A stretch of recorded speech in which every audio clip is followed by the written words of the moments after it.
left our car keys. We are back once again. First of the month show. We're back, but we really never left you. We was here the whole time. We was here the whole time, like Santa Claus or your landlord.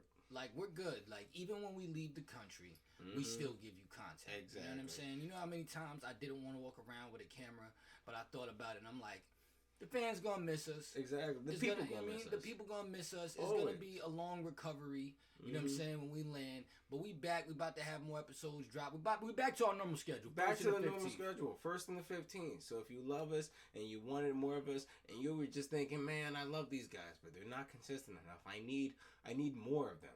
We're gonna give you more. We're gonna give you more. We've upped our. I'll just say our software. We'll just leave it at that. We've upped our software. We're constantly improving, and the technology's getting better, and we're working with it as it works with us. You feel me? Because y'all work with us. Like, y'all don't realize how it's just us. It's just us. Ain't no team. Now don't get it twisted. Most of your favorite YouTubers got a team. Mm-hmm. They got a team of motherfuckers in the back. They got a team of editors. They got a manager. They got a this. They got a that. It's just us in these streets. All right. So what you're supporting is something that's truly organic. All right. This is just truly from the earth. And we got to thank them because we just got the 500 subscribers. We didn't even talk about that together. Subscribers. You know what I mean? Thank you. For real. Because you know what? I think back to like our earlier episodes, right? Yep. And I remember like when we first said, screw the studio, which we got some studio stuff in the works with you guys. Fuck going to get the big studio.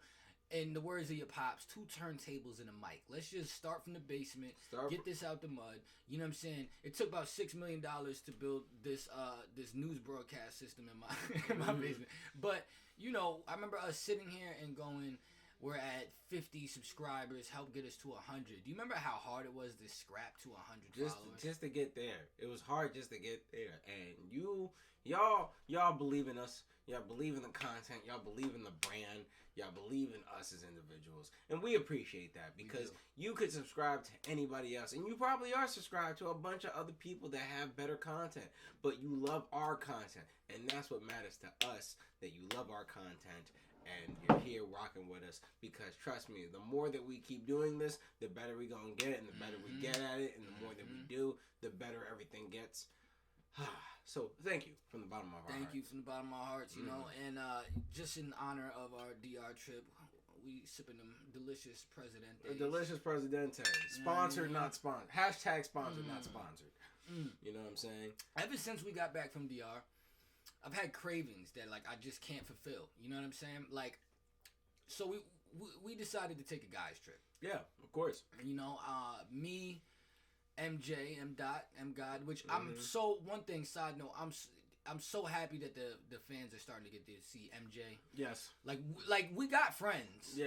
You just don't get to really see all of them. But no, you don't get to see those. MJ is one of our favorite travel partners, just in general. Easily, 100%. And Chris had already been to DR like 7 times. You guys have probably saw his flip flops interview live from DR when he went by himself. Yeah, that was about last year.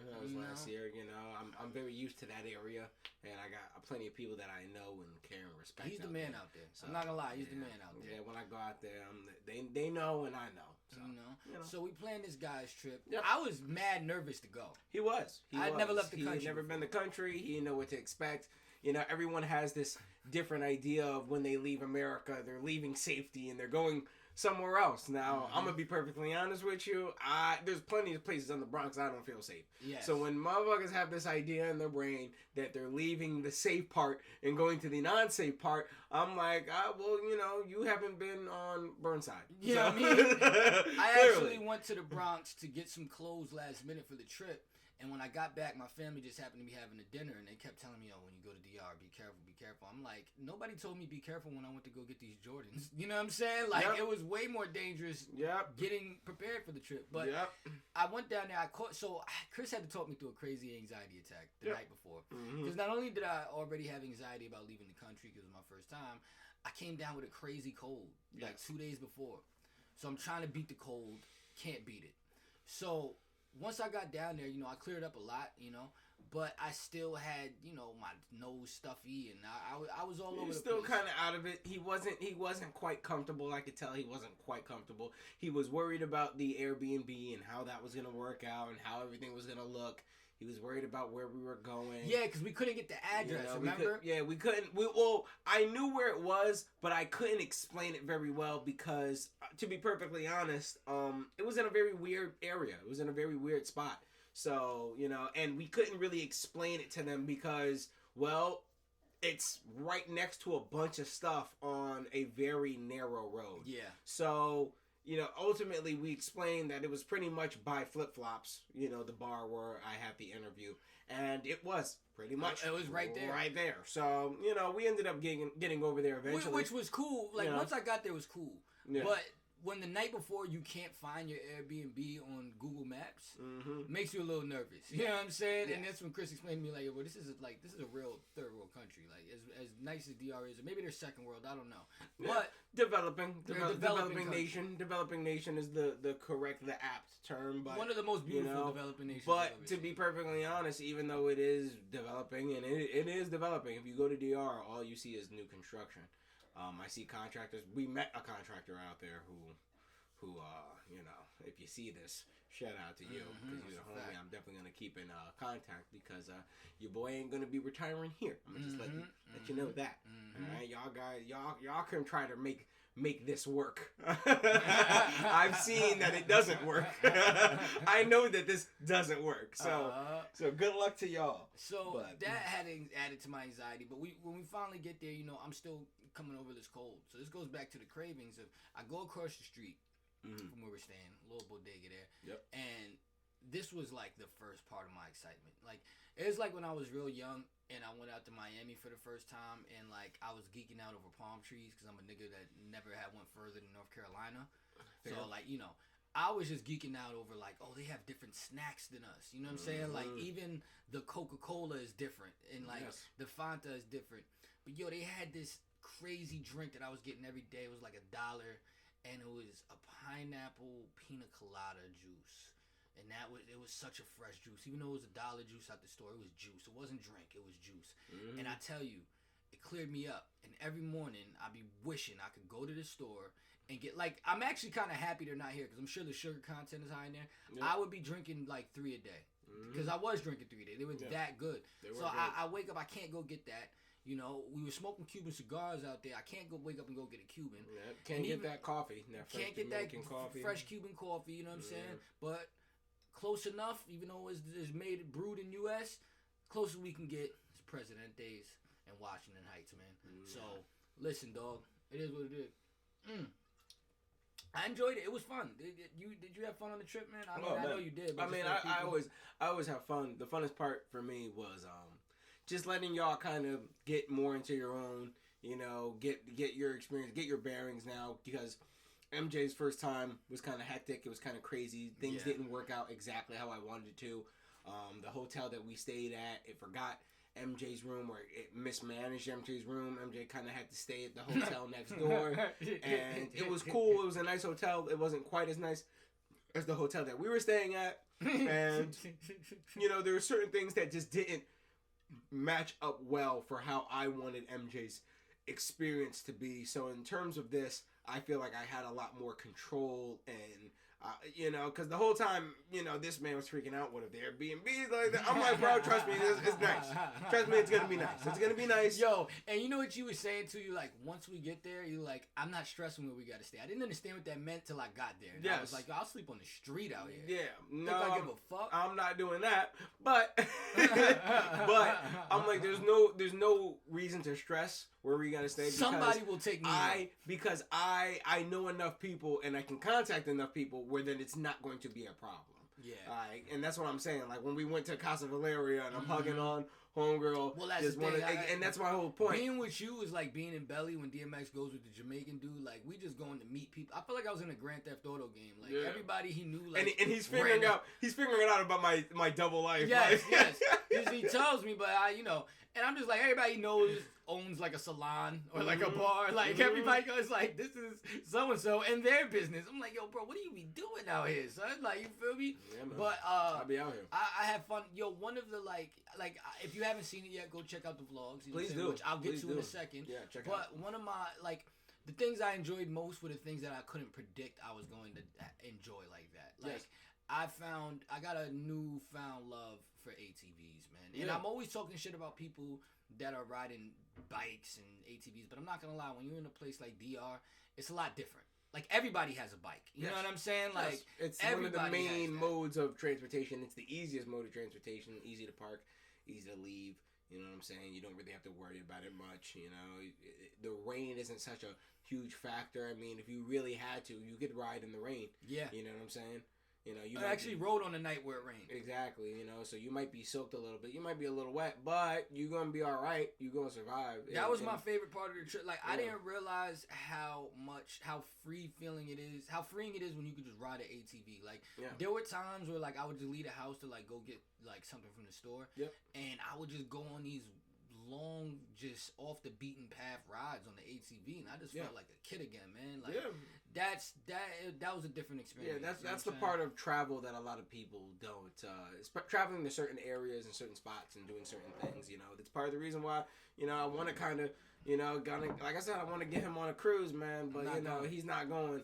But that's part of what we did when I was on a cruise. You know, on St. Martin.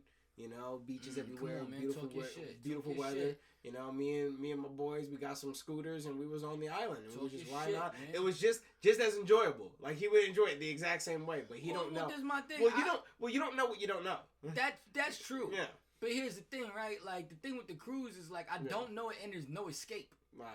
Like, if I don't like it, I can't just be like, yo, I'm off this. If we got the DR and I hated that place, I would just be like, I'm gonna just try to find a flight tomorrow and go back home. Like, once you on the boat, you on the boat. You know what I'm saying? You can kind of do the same thing. I mean, you could just wait until we debark at an island, get your stuff, get your suitcases and stuff like that, get off, disembark, and then go to an airport and then fly home. Yeah, my cousin did that, so it's like he did. He was just like, all right, I'm not with this, and he was a flight attendant too, so it's way easier for him to. He was just like, he didn't like the cruise either. What happened? No, it's not that he didn't like the cruise. It's just that it was all our family members on it. You know what I'm saying?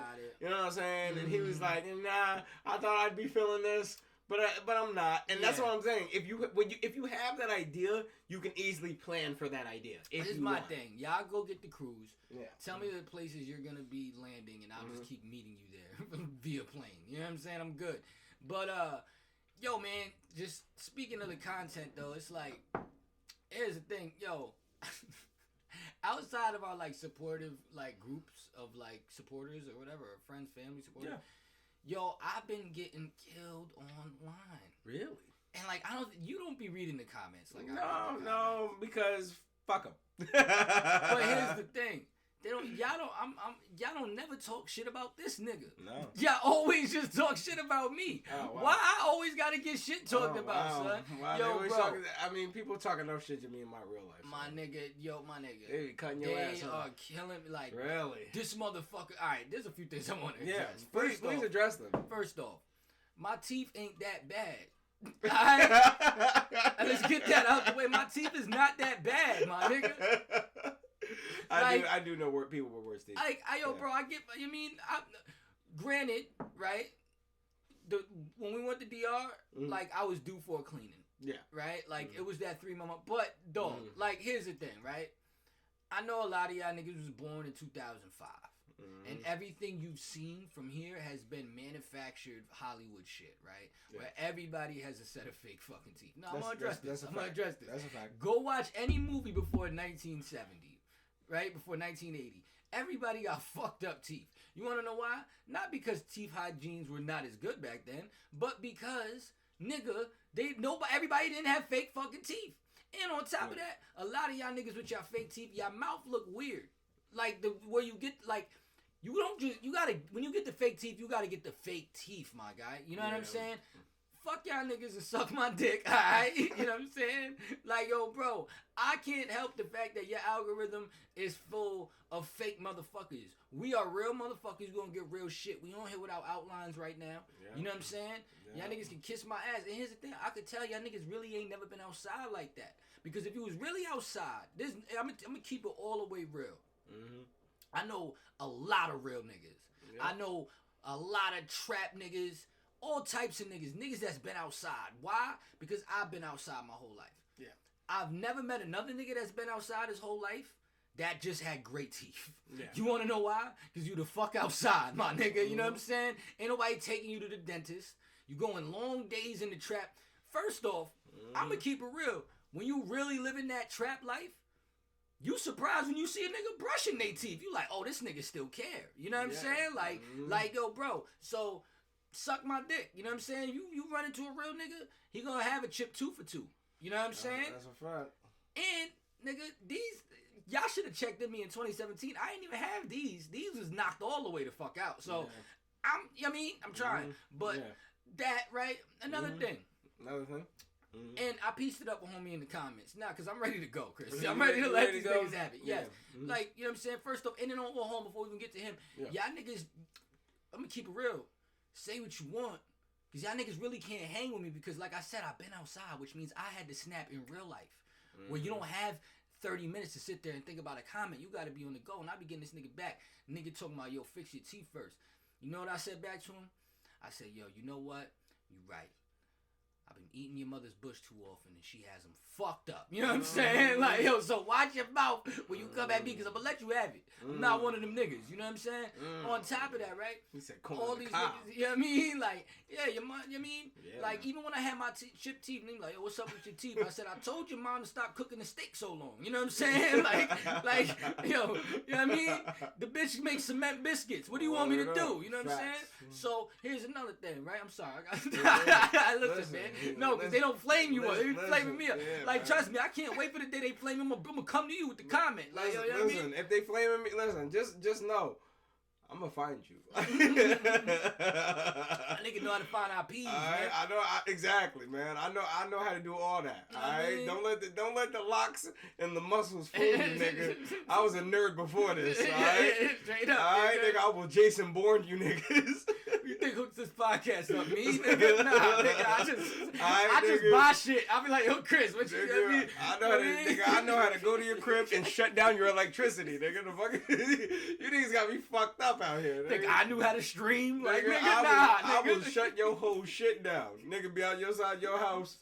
I mean, you want me nigga, I'm dead ass. You want me to break your pound down in the apes? I got you. But once it comes to this shit, look, 16 zips, I got that. 16 bits, he got that. All right, that's how we gonna do it. You know what I'm saying? But boom, here's another thing, and I pieced it up with homie.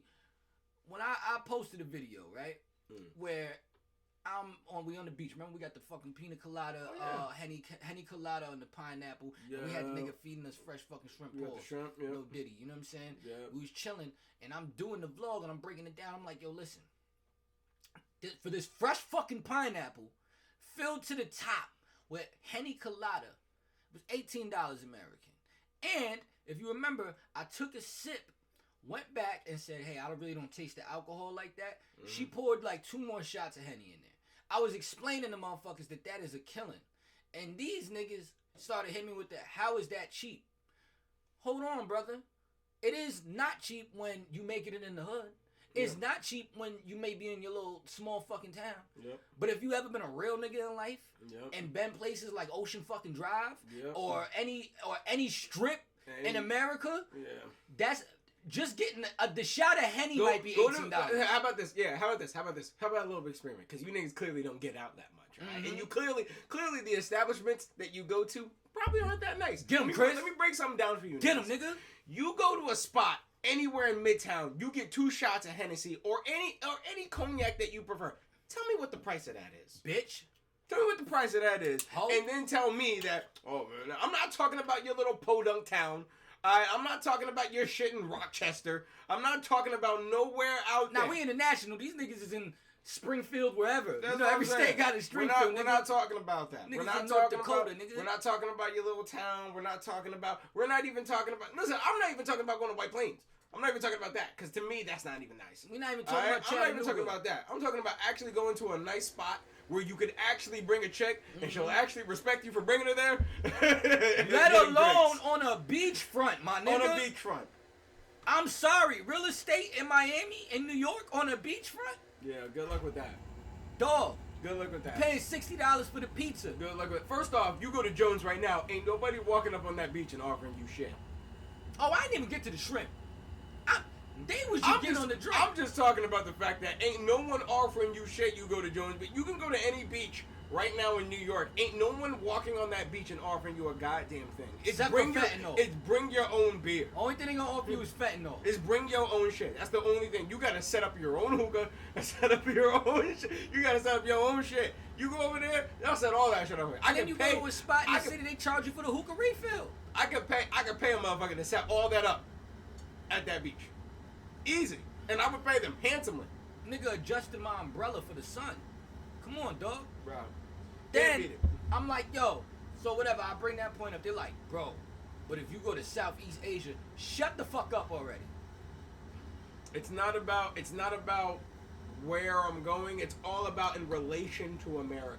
Don't tell me in relation to Southeast fucking Asia. Exactly. Don't tell me about in relation to another country that you are also a foreigner in. Talk about where you're from. Bitch. Tell me about where you're from. And if son you're is cool. Well, I pieced it up with son. I just want to get, but continue. Yes, but tell me about in relation to where you're from. Now, if you're a nigga from Southeast Asia, which you're probably not, because most of our subscribers doesn't come from that, nigga. We have analytical data. We can tell who's watching our shit and where it comes from. You're probably not from Southeast Asia. Alright? Most of our shit is only popping off in first world countries. Some maybe in developing countries as we go and do this whole travel thing and push out more content that appeals to those areas. But as of now, most of the motherfuckers who watch it come from niggas with they're first world countries. They're developing. Every one thing the nigga said go to Trinidad. Yeah. Fuck, I gotta go to Southeast fucking Asia for the set. And isn't there like to save $10, nigga? That's another thing I told him. I said, nigga, the flight to fucking Singapore. Yep. Is quadruple the price to go to DR. So I'm supposed to fly all the way over there. So I'm gonna save what, $20? Money. To save $20 in terms of that exchange rate. At the end of the day, if you want to leave the country, 2-3 bands.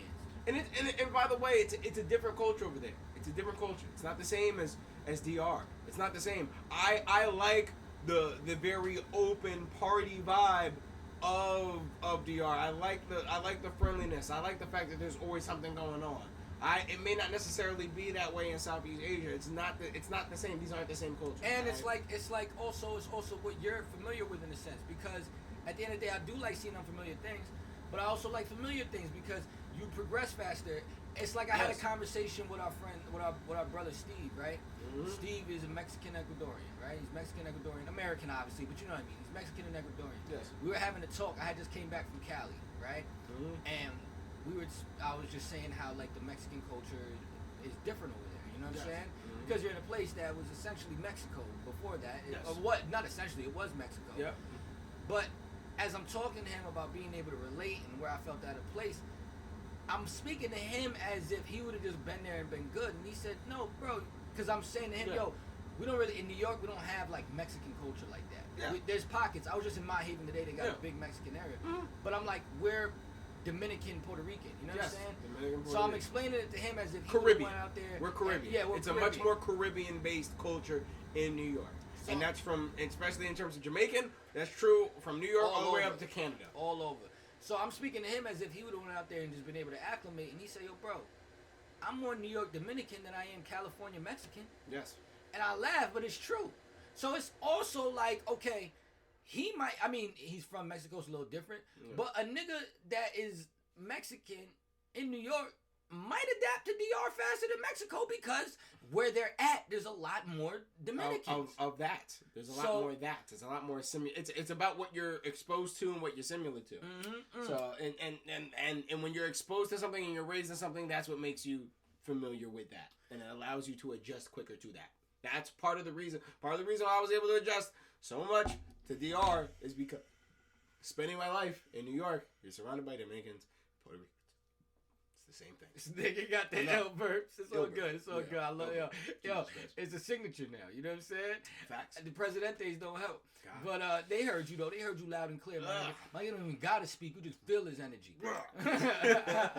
But you're right, guys. I do need to fix my teeth, so hit the subscribe button. Because the sooner we get monetized, the sooner we can afford. And that's another thing. Show, all right, and that's another thing I gotta point out. All right, you want this man to get his teeth fixed so bad? You know what? He does too.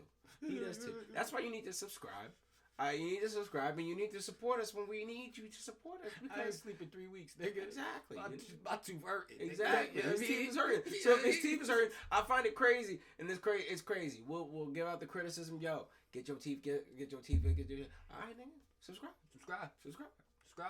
You acting like we getting paid from this, and we not using the money to not get his teeth fixed. No. We ain't sponsored by nobody. Nope, that's the first thing we doing. Matter of fact, yo, if we what is it purple? That toothpaste shirt? Yeah, man, get us sponsored by that. I assure you, this nigga will have a very bright and serene smile. Come holla at Chiguala.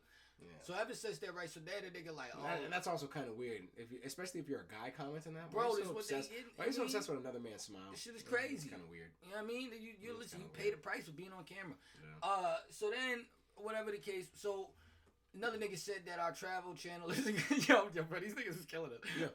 This is when you flex on niggas. Like I see, here's the thing, I see shit like that and get motivated. Yeah. So I'm really trying to put niggas on. Mm-hmm. Y'all niggas is just feeling flexed on, and that's not my problem. You know what I'm saying? Now, here's the thing, right? Nigga commented. He said, "Yo, y'all travel channel ain't gonna pop unless you like connected with the CIA or you have some other shit going on." But like basically saying you're not gonna be able to afford to keep up. You know what I'm saying? We're not a travel channel. However, we're not a travel channel, by the way. However, right? Since this was my first time out the country, I'm kind of turned out a little bit. No Diddy. Which is weird. You seen one video and assume that we're a travel channel? Like, I mean, oh Jesus Christ! But all right. So, I've actually been looking into a lot of different countries ever since, because now I got the bug. You know, I got that fear shaking off me. You know what I'm saying? Nigga, we from the projects, let alone we from Peekskill. Yeah. Niggas don't make it past Cortland Manor. You know what I'm saying? Let alone to where I've been. So I started watching a lot of fucking travel vlogs, and as much as I came up with a list of places I want to visit, I've also come up with like a list of places where like I really don't want to visit. You don't want to go. Or I only want to visit under certain circumstances. Okay. And I'm curious on if you have any places like that. I do. Mine is India. India. Really? I'm sorry, like, I'm sure there's some nice places in India, but I was just watching China Max travel vlog to India. Yeah. I have no fucking desire to go to India. Really? So what is the main thing? Give me just maybe 1-2 points at most. There's a lot. There's a lot. Now, Indians, don't kill me. I'm sure you have great parts, but the food first off. Food. Okay. The food first off. Food. Like, niggas in America could barely handle like gentrified Indian food. You know what I'm saying? Mm-hmm. I can't handle the street vendors food out there, right? Okay. And from what it seems like you're subject to whatever the fuck they serving, right? Yeah, okay. And all of them niggas cook with their hands. Okay. I also am under the impression that like bathroom etiquette is not the highest in is not the strictest in India. Now, by the way, this is based off the video that someone else has made. This isn't. Now I've also seen comments because I went down the rabbit hole. Oh, okay. So now I went down the rabbit hole. Okay. I'm on TikTok. I'm looking up like India travels. Really? And it's like it's kind of like when you go look up Rent-A-Center reviews, you get everybody's horror story. Yeah, of course. And time after time again, like I saw was one comment that really stood out in my mind. It's my man said I was out in India, using the part where they have the beach. Yep. And he's like, I'm up early in the morning. I'm enjoying the view of the beach, the serenity. Yeah. And as I pan to the left, there's a man just taking a shit on the beach. Wow. He then buries it under the sand and walks away. Now, in China Max vlog, there's multiple people just pissing in the street. They don't, from what I've seen, right? They don't do well with bathrooms. Okay. Also, like, you know how we're in DR and there's like chickens walking around and dogs, and it was cool. Yes. Cows are fucking sacred in India. Yeah. So I would assume you ain't gonna be able to find good beef, pause. Yeah. And the cows is just on the street. Really? But the cows is broke like the fucking people, so it's fucking anorexic cows and shit. It's just fucked up cows. Then these niggas are they keep what they gonna eat that night like next to them. So like the goat might be tied up to the wall, but the goat can't move because they gonna chop that nigga up and eat him later. While the cow is walking down the street. So I'm just picturing myself being in the hot area where everybody's pissing on the street. Yep. No AC. No AC. Yeah. No cheeseburgers. Don't speak the language. Don't speak the language, and I gotta eat something that's gonna want to make me shit more. Yeah. Yeah. I'm just good off. Like I haven't seen anything that like you know what I'm saying. Like and listen, I idolize the Indian culture. I really do. A lot of people think I'm Indian. Slumdog Millionaire. It was my alias. Slumdog Millionaire is one of my favorite fucking movies. Chaiwala from Mumbai. I wouldn't be saying that that's the best. Like best like cultural representation of India, but okay, alright. We covered when these niggas went to the moon. You know what I'm saying? Like, nigga, academics ain't talking about that. You know what I mean? Stupid. So it's like, you know, I fuck with y'all. Yeah. Jamaicans fuck with Indians. Yeah. So when I'm in the Bronx and niggas and I go to the Jamaican spot, they think I'm Indian. I get extra grabber if I want. You know what I'm saying? So like, listen, man. I also did have a nigga in Atlanta, which I'll get to in a little bit, almost not sell me weed because he thought I was Indian. He said Indians don't come in here to buy weed. You know what I'm saying? But there's neither here nor there. Yeah. I love y'all. Well, see, the reason why he thinks that you're an Indian is because that nigga probably does not leave Atlanta. Exactly. He's an ATL. He's probably not a nigga who's like... Cause I don't know how the fuck they assume that you're Indian. I don't think they got Dominicans like that in Atlanta. You know what I'm saying? Yeah. Like, yo. I guess not. But you know, I fuck with y'all. I'm good over here. Yeah. Now, if there was an opportunity, I ain't gonna turn it down. You know what I'm saying? I hope that I don't turn the Indian community against us. I just don't want to go there, and don't take that personal, cause I'm not mad at a nigga that's like in India going, I don't need to go to Yonkers. Yeah. Like, I fuck with Styles, but you know what I'm saying? I don't think I need to go. You know what I'm saying? No, you don't. So India is the spot for me. Okay. Also, I do want to visit Jamaica. However, the Bahamas, like, y'all don't do a good job at selling it to me because I've never as a guy who's taken multiple cruises, I have to ask you, what is it that you need to be sold on in order to go to the Bahamas? What exactly? What would be the selling point for you? Because as far as I know, the Bahamas is what it is. If you want to go to a Caribbean country, it's not too far away, it's not too expensive, it's beautiful, great beaches, great weather, you know what I'm saying, great food. What exactly is the selling point that would be required to get you to go to the Bahamas or Jamaica? A girl.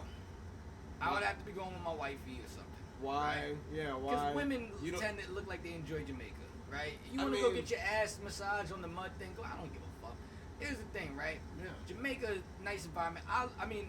Bahamas. I love Jamaicans. Like, I love Jamaican culture, right? Yeah. Bahamas looks nice. Yeah. Every time I talk to somebody and I go, hey, what did you enjoy doing in the Bahamas? It's just all about getting drunk. And here's my thing. I don't really find anywhere not fun when I'm drunk. Okay. Sell me something else. They don't do a good job at telling me things other than things that are cool if you got a girl with you. Oh, we rode horses. Niggas don't want to ride horses by themselves. Yeah. Oh, the beach had pigs in it. Only bitches like pigs. You know what I'm saying? Oh, the raft, and I don't want nigga on a raft. I don't want no on a raft, but I like pigs. I think that would be cool. I'd be on the beach with pigs. That's me personally. That's cool, but is that something you're gonna go do? Just like, oh, they got pigs. Like, what is the? You know what I mean? No. I just don't see it. You know what I'm saying? I don't see it. I would think somewhere like a Trinidad. You know what I'm saying? Somewhere for Carnival, like that would be, you know what I'm saying? Because here's the thing: when you go to the Bahamas, you're not going to the real Jamaica. No, of course not. You're going to, you know what I'm saying? And I'm just like, eh. Well, I mean, you got to be careful with going to the real anything. Yeah. Like, you got to understand, even where we were at is pretty touristy. Like, it wasn't the most tourist area. Most people, if they seen it, I don't know if they would consider it touristy. But even when we was talking to homeboy at that breakfast spot. Where we're at is pretty touristy. So, in that way, like, me personally, unless you are with someone who is from that country and from that location, I wouldn't go away from the touristy, not too far from the touristy areas. And I agree. You know however, it's like, I wouldn't make that risk in DR. I wouldn't take that in Jamaica either. We had an authentic tourist area, though. You know? This is an area that is authentically DR. Tourists have adapted to. I'm not really with the resort shit like that unless I got a girl. I'm just saying that's not a don't like that's not like when I think of somewhere I want to go, I'm going there with or without. I agree with not being with the whole. It really depends. Like I said, it really depends. The only reason I say this is because I've traveled a lot, and I know that even if, depending on what I'm doing and where I'm going and how I'm setting up the trip, because I'm doing all this research beforehand, I know what to look for. Like, I know if there's going to be a bunch of single chicks in this particular thing. I don't think Bahamas is the place for that. Bahamas is the place for that. Single chicks? For single chicks, yes. But you would have to organize that within the confines of a cruise. And that's my whole thing. Like, that is a place for single chicks. But you'd have to get on a cruise and find the right cruise and plan it around the right there. Yeah, there's plenty of single chicks that end up in the Bahamas. Yeah. I'm not going to give too much. And even if there's not single chicks, there's chicks that are with their girls on a girls trip going to the Bahamas. You'll find a ton of that. I'm not going to give a synopsis on the Bahamas because I've never been there and I don't want to be ignorant. Of course not. They just, people don't do a great job at selling it to me. The same way people don't do a great job at selling cruises to me. Yeah. I mean, to be perfectly honest, the only reason I did a great job selling DR to you is because I've been there so many times. I've been. Yeah. These are people. most people that you're probably asking about the Bahamas probably been maybe once or twice. Like they haven't been. They haven't been to the Bahamas as much times as I've been now, to let DR. me ask you this. Yeah. Have you met a nigga that's going to the Bahamas without a girl? Yes. What they say about it? I mean, they say the same thing. They're saying, based on where I was at, very touristy. It's just very nice. It's very relaxing. It's very chill.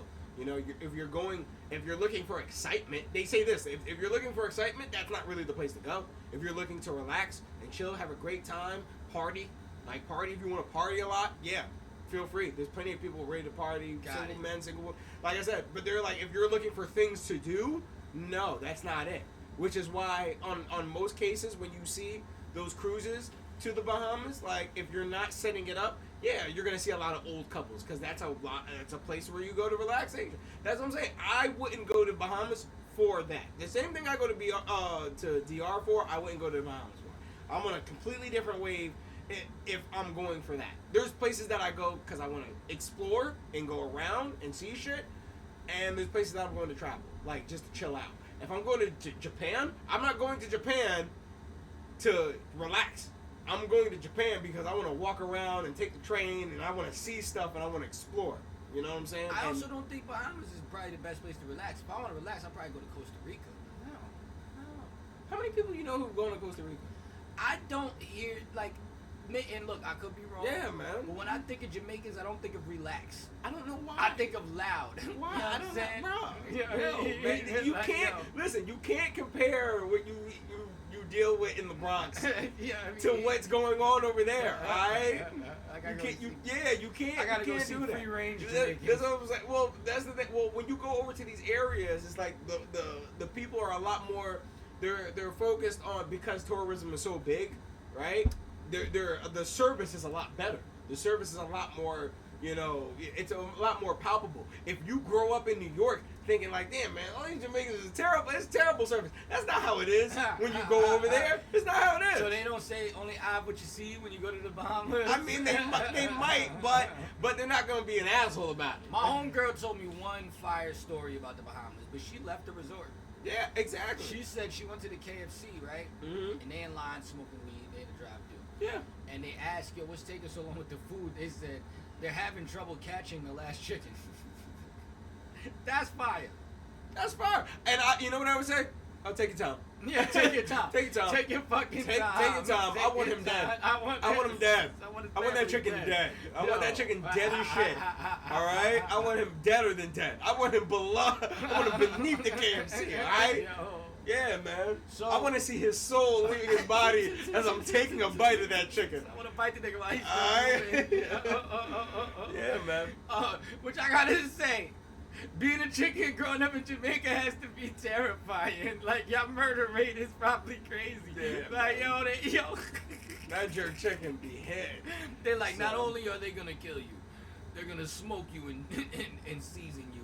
You know what I'm saying? Like, for real. As for places I don't want to go. Yeah, I was about to get it, Yeah. As for places I don't want to go, places that I'm not interested in going, honestly, and this is honest, because I've heard a lot of things and I've read a lot of things and I've thought about all the places that I want to go. A place that I'm not really interested in going to, honestly, is France. Me neither, son. I'm not really that interested in going to France. I've heard a lot. And listen, if there are French people that watch this, you can confirm, you can deny. I wouldn't go that far, but you can confirm this or deny. But I just hear that when it comes to French people and foreigners, especially Americans, y'all niggas do not give a fuck. Give y'all Haiti their money back. Y'all niggas is rude as a motherfucker. Go save Haiti because you're ruining our DR trips. You better pay what you owe, France. I'm just joking. Nah, but Yeah, I hear that just French people, they're very rude to foreigners. If you don't speak French, apparently, they just do not give a fuck about you. They don't give a fuck about serving you. They don't give a fuck about the fact that you're there. And to be perfectly honest, I don't see the point of putting up with a bunch of rude, snobby, French, European, tight pants wearing motherfuckers if to see what? A tower? Motherfucker, I'm from New York, bitch. There's plenty of towers here. There's plenty of towers here larger than the Eiffel Tower. I gotta deal with your attitude because you lost the war. It's crazy. I'm not really. I don't really see the point. I mean, don't get me wrong. Y'all probably have great food, great cuisine. But that's guess the what, thing. nigga? I heard the portions is dumb small. Well, like I said, I don't really give a fuck because there is a bunch of areas that have great food. If we're gonna talk about European countries with great food, motherfucker, I'd rather go to Spain any day before I step foot in France. I'll drive right through or around your motherfucker. I really don't care. I mean, and to be perfectly honest, well, that's just this bogey a different nigga. But to be perfectly honest, I really don't give a fuck to learn your language. That's one language I do not care to learn. I don't care to learn French. It doesn't sound sexy to me. Nope. It doesn't sound appealing. Girls find that shit appealing, but girls find pookies appealing. So I really don't give a fuck what women find appealing, because that shit change every day. Yep. All right? So I'd rather fuck with Germany. And I heard France is fucking dirty as shit. I don't know that know that for a fact. I can't say anything because New York is probably one of the dirtiest motherfucking states. But go on TikTok, ever, right? Look at my There's just I'm not going on TikTok. There's a whole slew of niggas that are taking trips to France and are disappointed. Bro, and they just keep posting about how fucked up. Bro, France is. I'm not going to talk anything about how dirty it is because New York is dirty as shit, and it's gotten dirtier. All right, it's gotten dirtier. Every time I go to New York now, down to the city, bro, there's just trash piled up on the fucking block. It's disgusting. Another few places I don't really have desires to go to is anywhere like cold. Like I don't really care about going to Finland. Yep. I don't care about going to Iceland. I would want to go to Amsterdam. I do want to go to the Netherlands. In Amsterdam, yeah, it's the Netherlands, bro. Anywhere in the Netherlands is cold. Yeah. Anywhere in the Netherlands is cold. I would want to go. I mean, I'd like to go to Sweden. I mean, it's not cold all year round. It has nice weather, but you have to go around it. It's the same thing with Japan, bro. Japan's an island, right? So if you go up north in the winter, it gets really cold, like crazy snow. They get crazy snow. Like there are crazy mountains in Japan where like snowboarding is really big. But yeah, but in the summer it's mad hot. Would you ever go to China? Japan? Yes, I would. I'd go to China. I'd go to Shanghai. I'd also love to go to Taiwan. I'd also love to go to Singapore. There's a lot of Asian countries that I would love to go to because there's a lot of things about Asian culture that I like and admire. I love y'all food. I love y'all appreciation for honor and tradition. I love that shit. I love how strict y'all are about trying to keep things like certain historical sites, because in America we don't give a fuck about anything historical. We don't care. We don't care if that shit is in the way of a building. Niggas will move the building. We don't give a fuck. We'll move the building. That happened. That actually happened with like Abraham Lincoln's like log cabin or his house that he lived in Peekskill. Remember? They picked that shit up and moved that shit. They moved that shit. So we don't have no respect in America for anything traditional or anything. We don't give a fuck. Well, if it's in the way of somebody building something, that shit getting moved. Alright, so I actually appreciate Japan and other Asian countries for their approach towards tradition and culture and stuff like that. Because America, at this point, our culture is sexy red. So you want starlets, we got you. Yeah, exactly. So speaking of strippers, I went to Atlanta about 2 weeks after we came back from DR, right? Mm-hmm. And I love Atlanta. Atlanta's like, trust me, there's a future for me in Atlanta. You know what I'm saying? Yeah. Just real quick, the show I did a shot in Atlanta. Yeah, shout out. Say the name of the show. Shout out, Calling to Act Unfaithful. Your boy got the season finale. You know what I'm saying? Come on, man. I knew I was gonna get the season finale. You know what I'm saying? And when I was down in Miami, when I was in Atlanta, I met Yandy from Love and Hip Hop too. Yeah. You know what I'm saying? That was cool. Yeah. How was she? She was cool. She smelled good. She seems nice. She was nice. There was a lot of people there. Is that butt? I'm sorry, I gotta say, is the butt real? I didn't. Was she wearing a dress? There was cameras around. Oh, there was cameras around. I was trying to be cool. Yandy got the yams. I heard. I went to Atlanta, right? Now, that's part of the reason why, like, we didn't upload a lot outside of our DR stuff. Like, we went to DR, came back, had to recover. I went to Atlanta right after, right? Yeah. Shot a video out there, whatever. So this is when the craziness in the world just ensued. So I just want to give you like a play-by-play on how all the craziness was viewed through my lens because it's very unique. Mm-hmm. I'm getting ready for my flight to Atlanta. Of course, like I'm on some bullshit, staying up the whole night before, still need to pack, whatever. Mm-hmm. So it's a Friday night.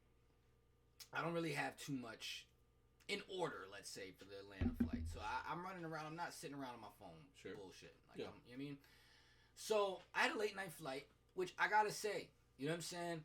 Late night, like Thursday flight, you know what I'm saying? Or Friday, like late night certain weekends, like yo, you could, like there was nobody in the airport. That was very fucking nice. I'm not gonna lie. Like there was literally nobody in the fucking airport. You know what I'm saying? Yeah. So it was smooth, whatever the case may be. I had a late night flight, 10 o'clock.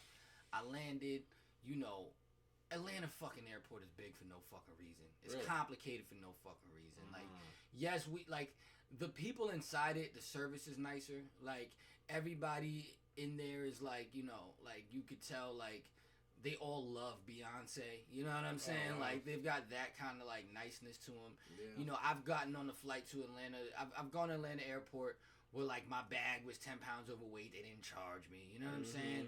It's a nice airport. However, it's very fucking annoying to get around. You always got to take, like, the subway they have built in it. You got to go across from wherever you're at to, like, there's only one area where, like, fucking cabs and Ubers pick you up. Like, you know how, like, the Miami airport, like, you walk right out and it's like, I could get picked up right here. Yeah, Like, exactly. you got to go to a whole different, like, I had to get on a shuttle to get my bags and then fucking get on another shuttle to get to where the Ubers pick you up. It's annoying. Yeah. Then I get to my fucking Airbnb.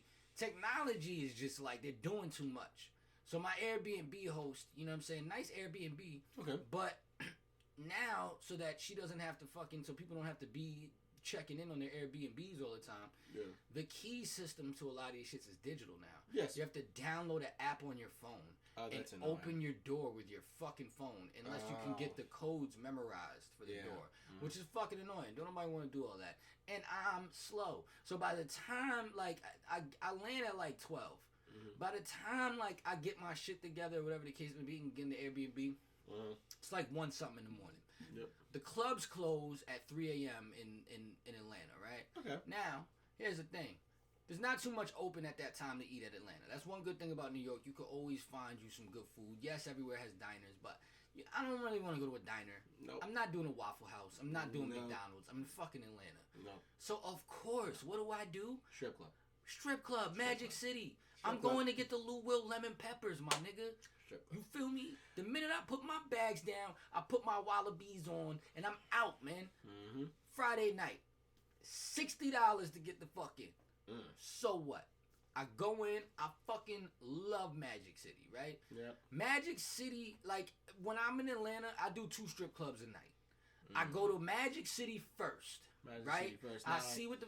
Why Magic City first? Magic City is the epicenter of all strip clubs. Yes. I can't speak on Houston yet, but so far, it's the epicenter of all strip clubs. It's the culture.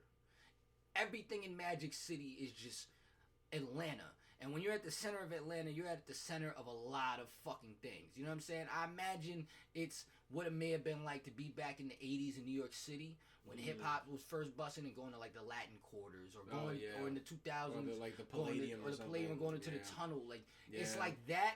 You know what I'm saying? But a strip club. It's not like here where, like, if you in New York and you tell your shorty, yo, I'm going to the strip club to get wings, she's going to be like, you're a fucking liar. There's better wings down the street. Not in Atlanta. You know what I'm saying? Like, the strip club is second. Yeah, the strip club food down south is notoriously good. It's so good. Yeah. Like, you can literally get shrimp and fucking lobster and whatever. So I paid $60 to get I in. mean, I've had New York strip club food and it was pretty good. Oh yeah, So Starbucks. I can only imagine down. Oh my god. in Atlanta. So I always do a 2-piece. Like, I always start my night in Magic City, and then I go to the real ratchet strip club where there's cornbread fed booty. Yeah. Everybody's and ratchet. bullet holes. And bullet holes and nicotine patches. You know what I'm saying? Love that. But mind you, I only got an hour left. So I'm like, all right. So I get in there, right? And I go online now that when you get there, the line for the kitchen is long, and you feel bad for the motherfuckers back there because it's actually really small. It's hot. You know what I'm saying? The club is already hot, and you in a little booth inside there. Like everybody looks like they're about to die. And you know what I mean? So I order my food. They're like, "Yo, it's gonna be about." No, first they had to take a 15-minute break.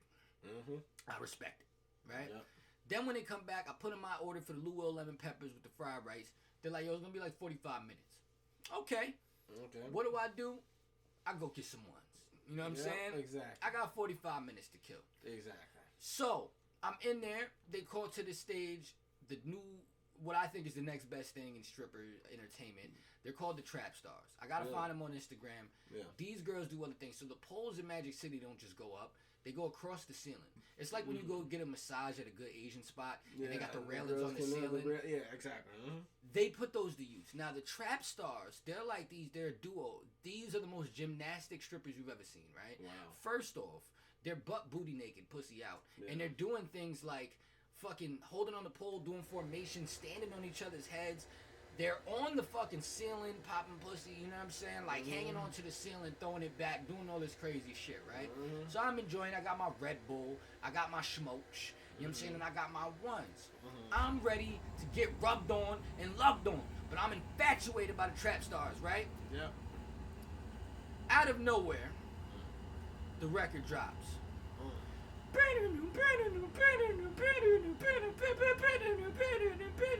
I'm like, then I hear Young Metro. I'm like, okay, because here's the thing, when you go to Atlanta strip club, Atlanta reps Atlanta.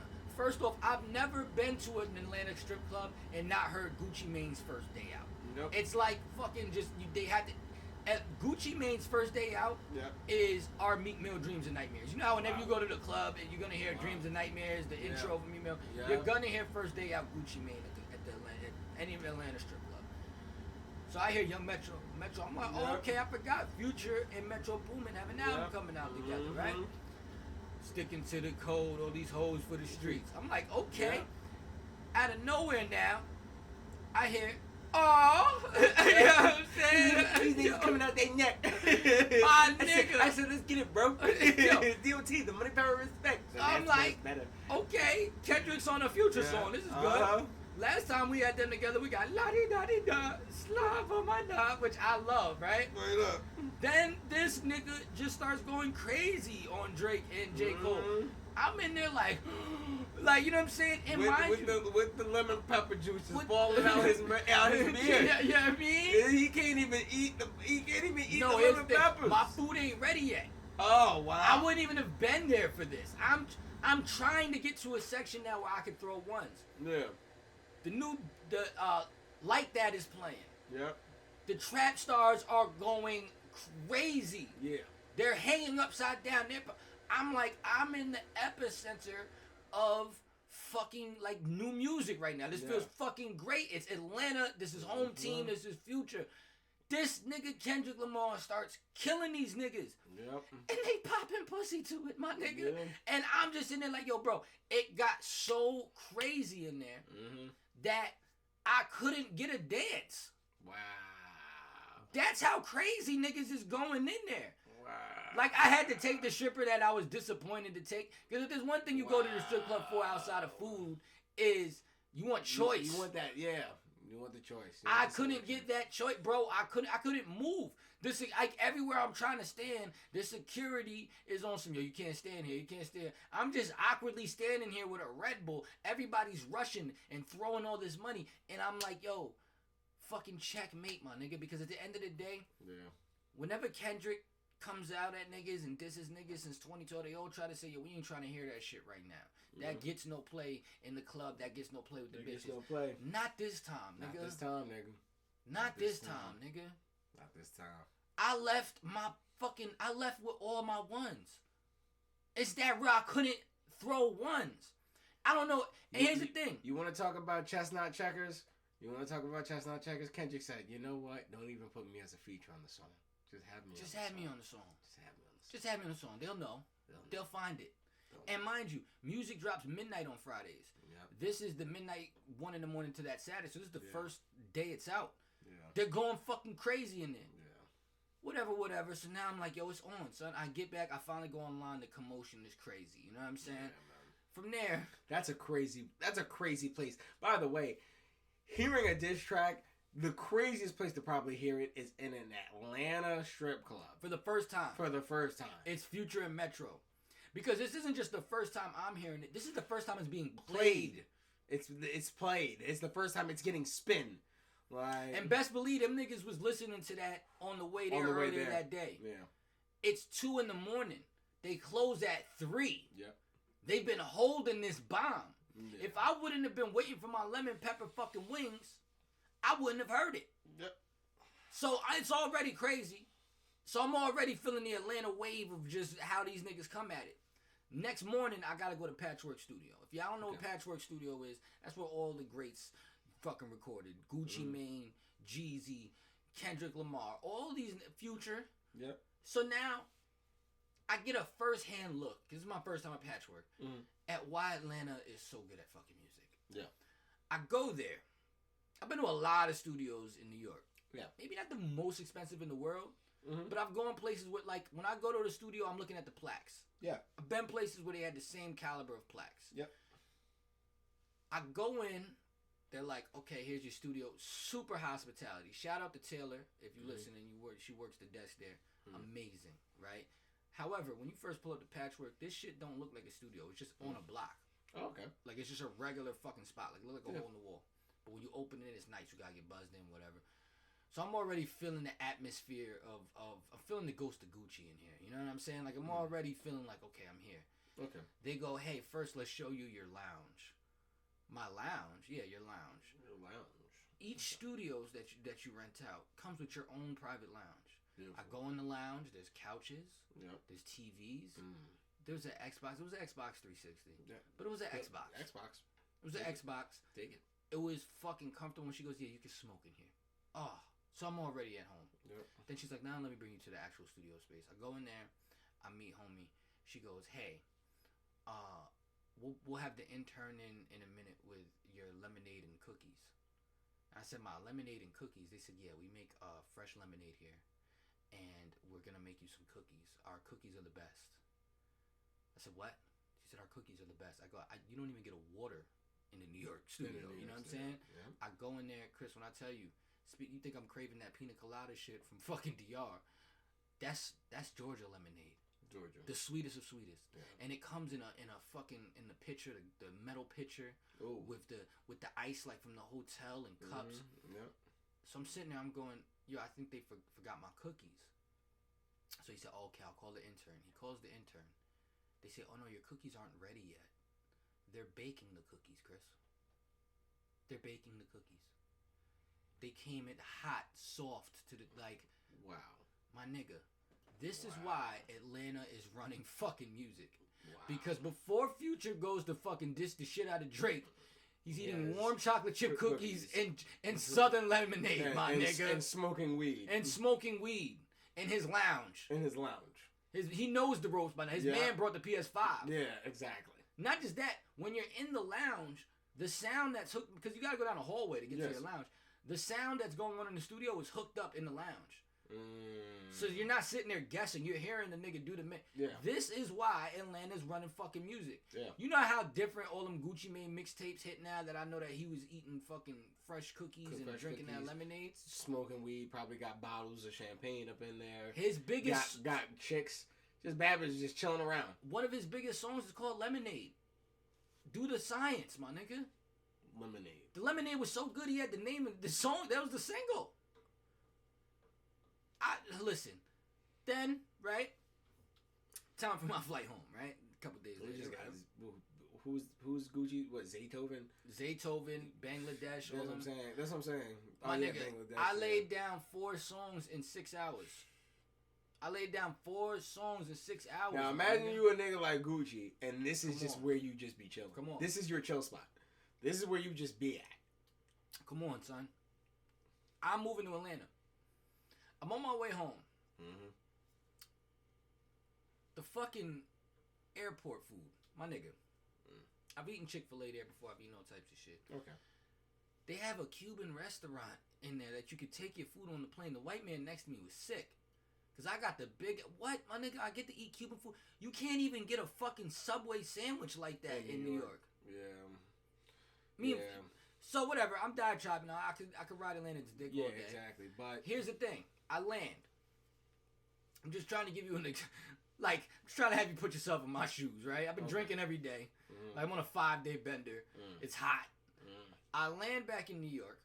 I get off the plane. I get in my Uber. It's about a 2-hour ride from the airport to up here, right? I open up my phone. Live, Diddy's fucking house is being raided. At this point, I'm thinking I'm in a fever dream. I'm like, okay, what the fuck is going on? We got Kendrick dissing. We got Kendrick dissing J. Cole and Drake, and I'm pretty sure in the strip club. We got P. Diddy's house being raided. We have P. Diddy news that P. Diddy is on a plane to Antigua. I mean, now mind you, a flight or Cape Verde and stopped in Antigua. A flight from Atlanta to New York is an hour and a half.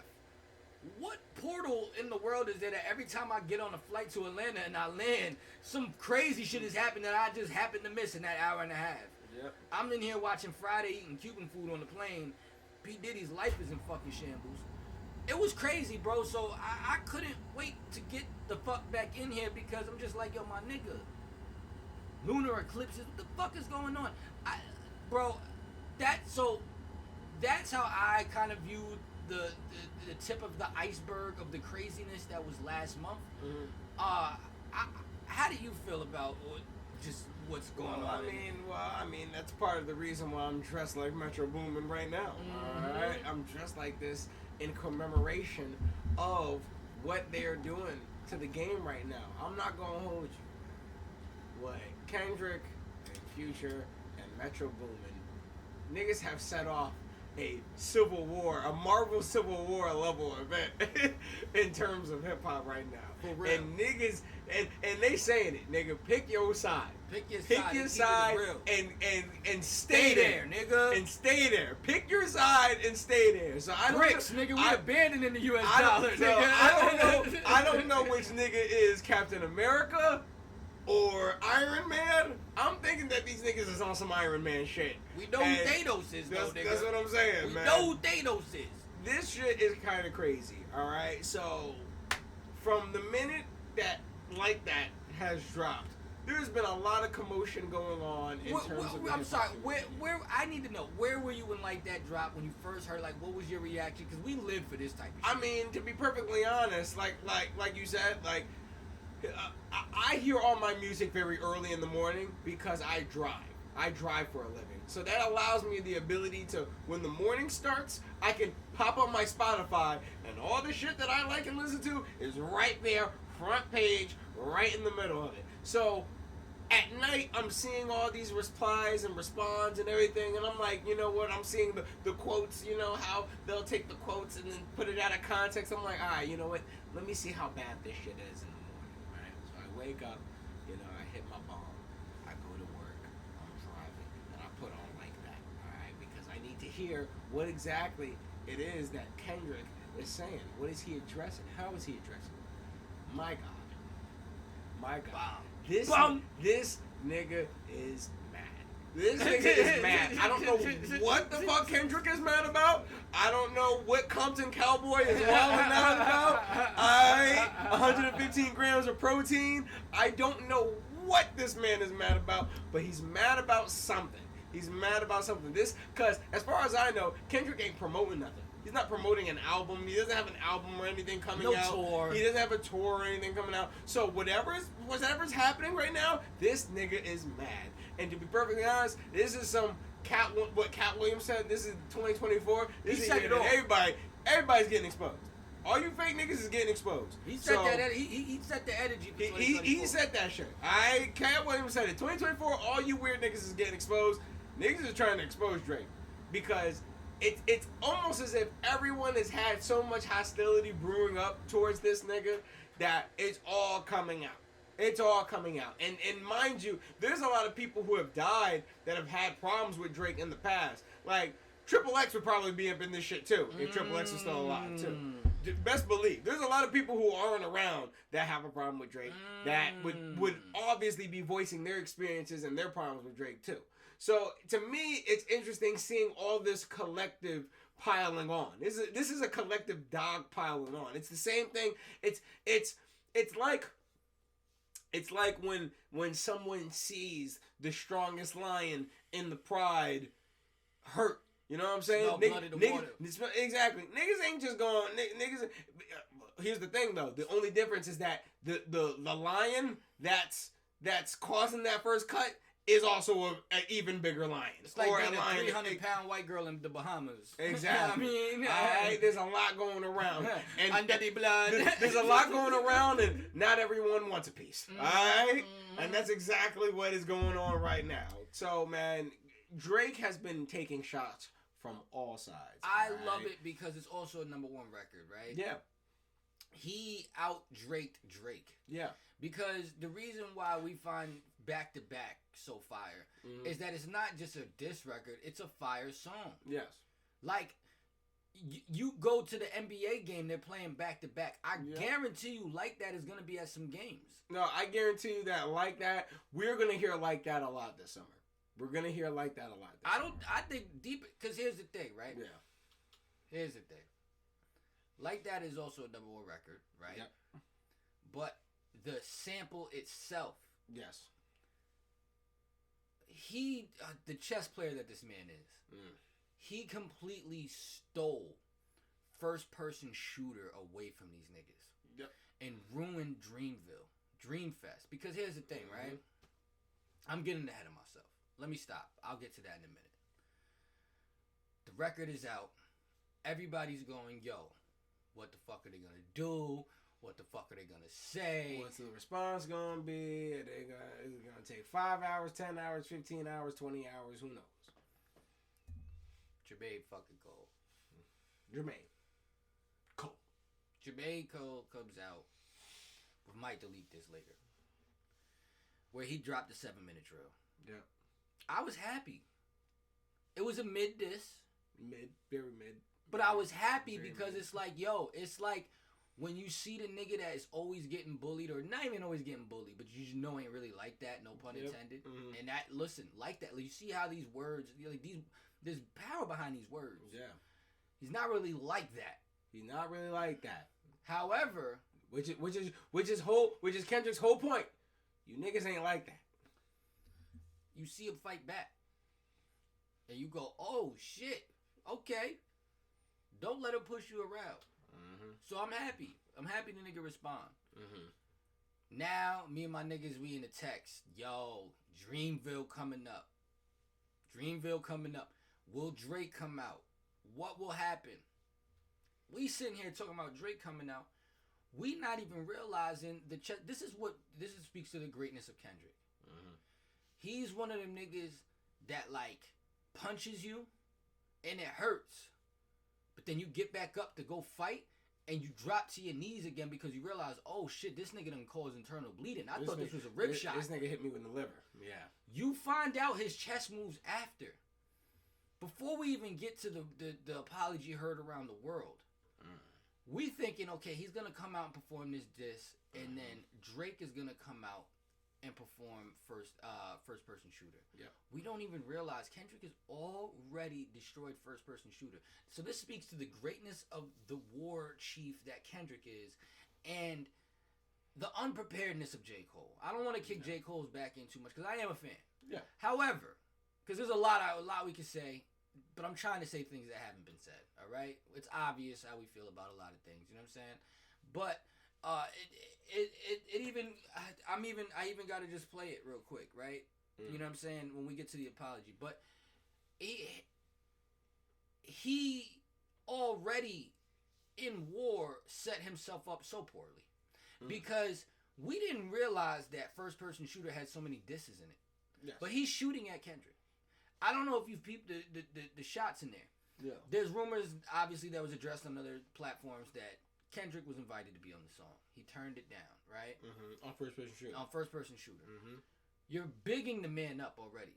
Is it Drizzy? Is it K-Dot? Is it me? Yep. As you notice, Drake isn't saying nothing about this nigga. Yep. J. Cole over here gas thinking his buddy's about to come over and he's bigging him up on the record. Not just that, the fuck the big three, it's just Big Meat, whatever. He destroys that part, right? Mm-hmm. Then there's an allegedly a diss where he goes, everyone steppers, but I guess I'm whatever the fuck. Mm-hmm. Mr. Morale and the big steppers, whatever the case may be. Mm-hmm. How do you go and perform a record now with a man that now you done this tour would have sold out regardless. Yep. But a lot of the flavor of the tour came from this record being together. Yep. How do you then go out and then perform a record where you're bigging up a nigga that's dissing you together? This is y'all one real song. What y'all gonna go perform in the morning? No. And believe me, all of this was a plan. Hey, listen, we're gonna do this record together. I'm gonna drop this album. You're gonna come on tour with me. You don't think that these niggas is talking scheduling? You don't think that it's odd that the week after y'all go off of tour, Dreamville is here? You don't think that there was an agreement at the beginning of this tour, like, yo, we gonna go ham on my tour, then I'm gonna come to Dreamfest and perform the record with you. Yep. That was in discussion. Not happening anymore. Nope. And out of nowhere, we get the fucking apology, right? Mm-hmm. One of the worst things in hip hop, but I just want to, even Jadakiss, I just want to. I don't think he's worried. I think he really felt something internally. His skills everything is intact that should have engaged contact. I really want to get next to him and sit down and really ask him genuinely, what happened? What went wrong? Really gotta know, because I thought he was gonna be the most, Kendrick. My nigga, you got Jadakiss not being able to talk. Like Jadakiss is perplexed. You know what? He's befuddled. Chris, let's be transparent for a minute. How many times do we sit here and go over topics and I say to you, I don't want to talk about rappers? This is why I don't want to fucking talk about rappers, my nigga. No. Y'all are too sensitive. I'm going to end up really punching one of y'all niggas in the face one day for some shit I said on here because y'all can't even handle friendly distance. You know what the whole time I'm sitting here when he apologizes, I go, hip hop is dead. Yeah. Now, right now, what we'll get to in a little bit, they hitting it with the clear, but I'm trying to take them into play-by-play. Hip hop's on life support. Hip hop's on life fucking support. Hip hop's on life support. Because, and I'm sorry, Chris, I know I'm taking a lot of time, but bro, listen, this is, you know what I mean? Like, listen, one of my opinions, and I said this before, this is a very, this beef, this is not indicative of all the things that hip hop incorporates. It's not, there's not enough competition. There's apologies. There's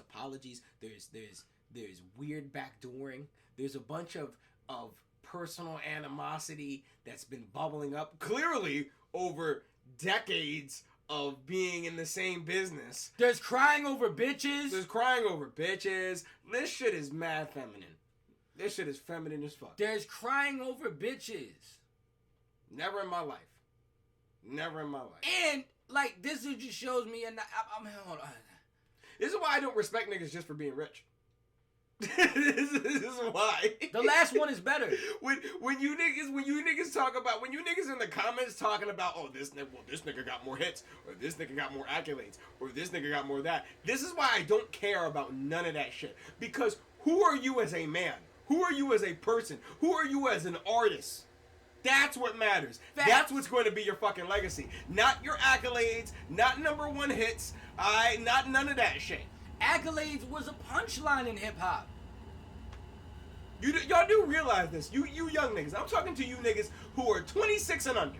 26 and under, alright? Because niggas is 29, 30. Like, and my dad even says this to me as he was the first generation of hip hop, right? We're the second generation. He was a Latin Quarters nigga. We were the second generation of hip hop. We are the second generation. You 26, 25 and under mainly know drill rappers. You niggas are the third generation of hip hop. In 3 generations, you niggas have already fucked something up fundamental about hip hop.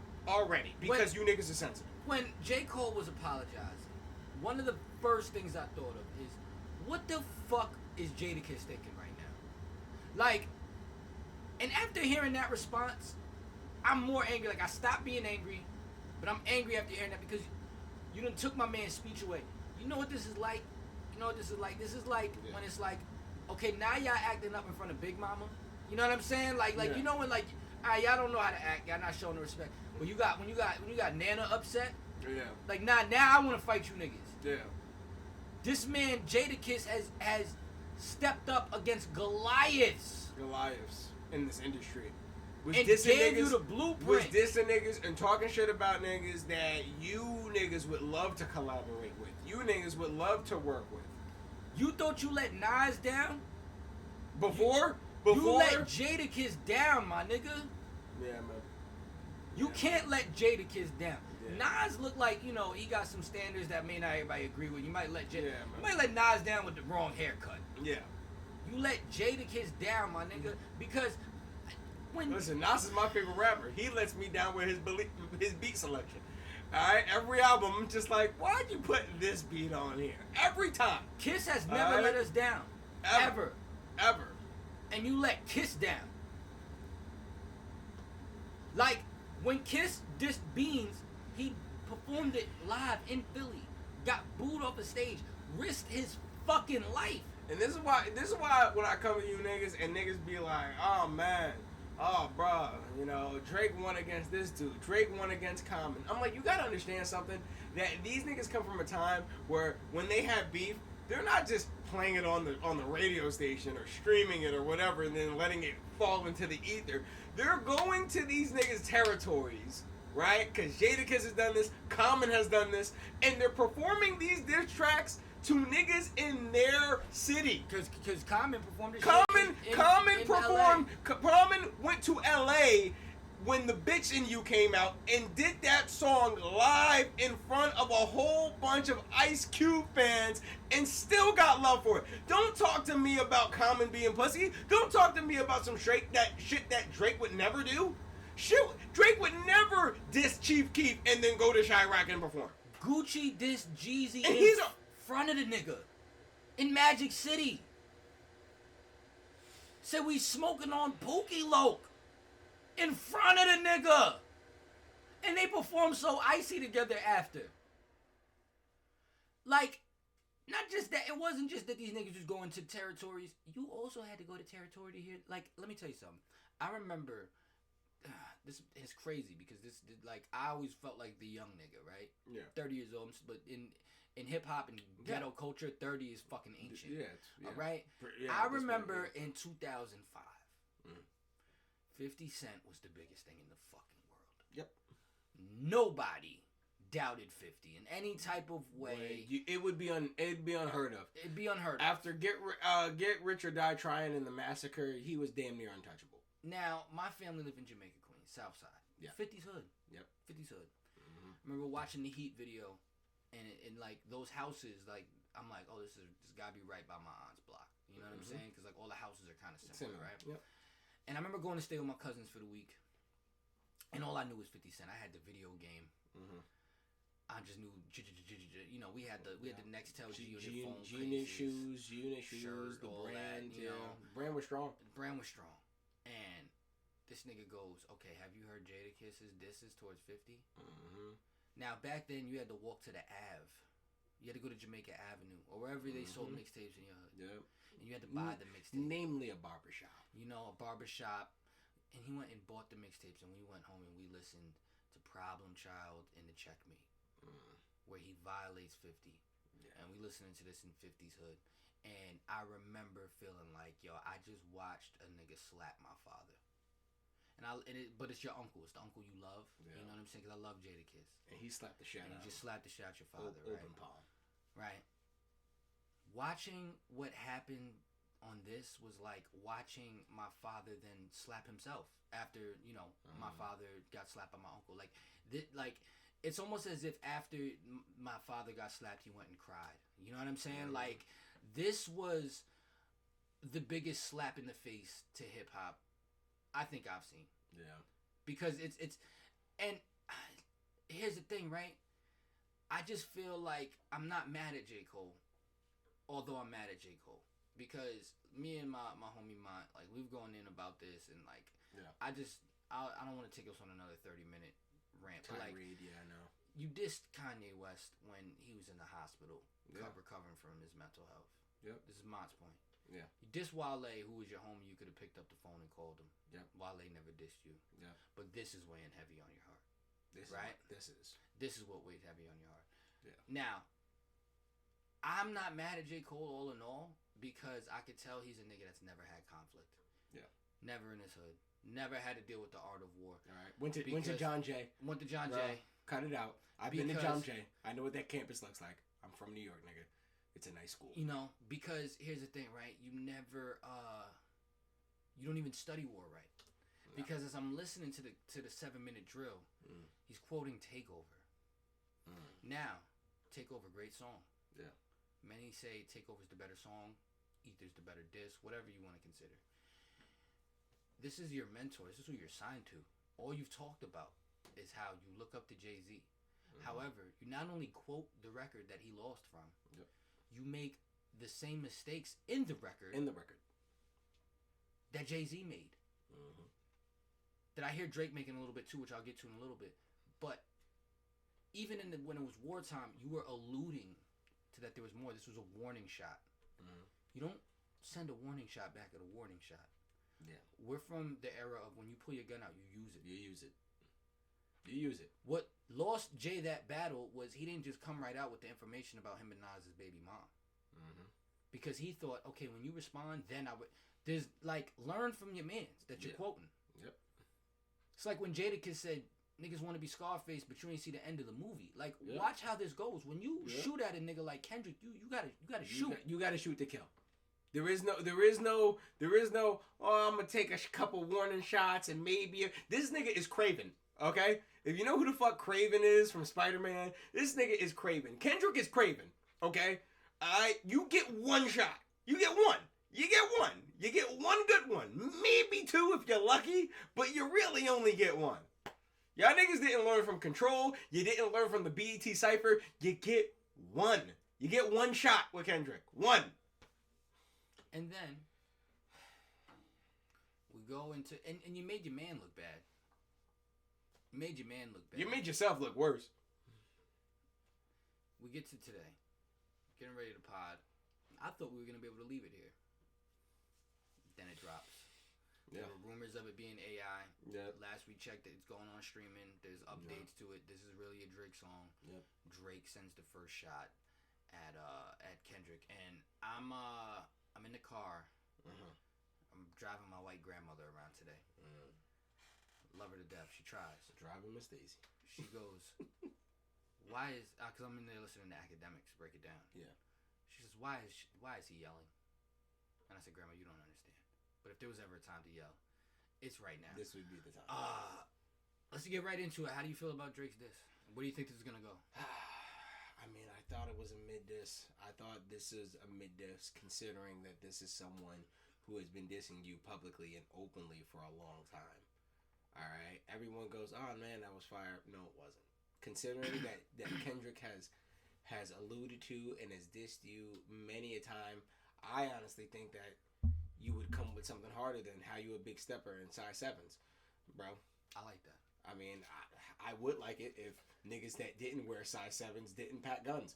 It's always a nigga in a size 7 now that I come and think about it. Bro, like niggas in size 7s. Niggas, see, here's the thing. Niggas in size 7, they know they're in size 7. Yeah. So they know that when they take their shot, they know they gotta make it count. Yeah, I gotta stop this short shit. This is other shit that lets me know. And I like to Drake this, but I'm agree with you on some nigga. Shit. This is one thing that lets me know, like, niggas ain't from the hood. It's always the short nigga. Yeah. Yeah, it's always the short nigga. And his aim is always the best. You know why? Because of niggas like that. Drake, you came unprepared. You were unprepared during Pusha T. You're unprepared now. And the reason why you're unprepared is because, listen, I'm going to be honest with you. You're overconfident. You're overconfident in yourself. You're overconfident in your skills. Nigga, you got away with being in the industry and having a ghostwriter. And by the time that niggas found out you were a ghostwriter, you were essentially a pop artist. So you didn't even really... It didn't really matter to you.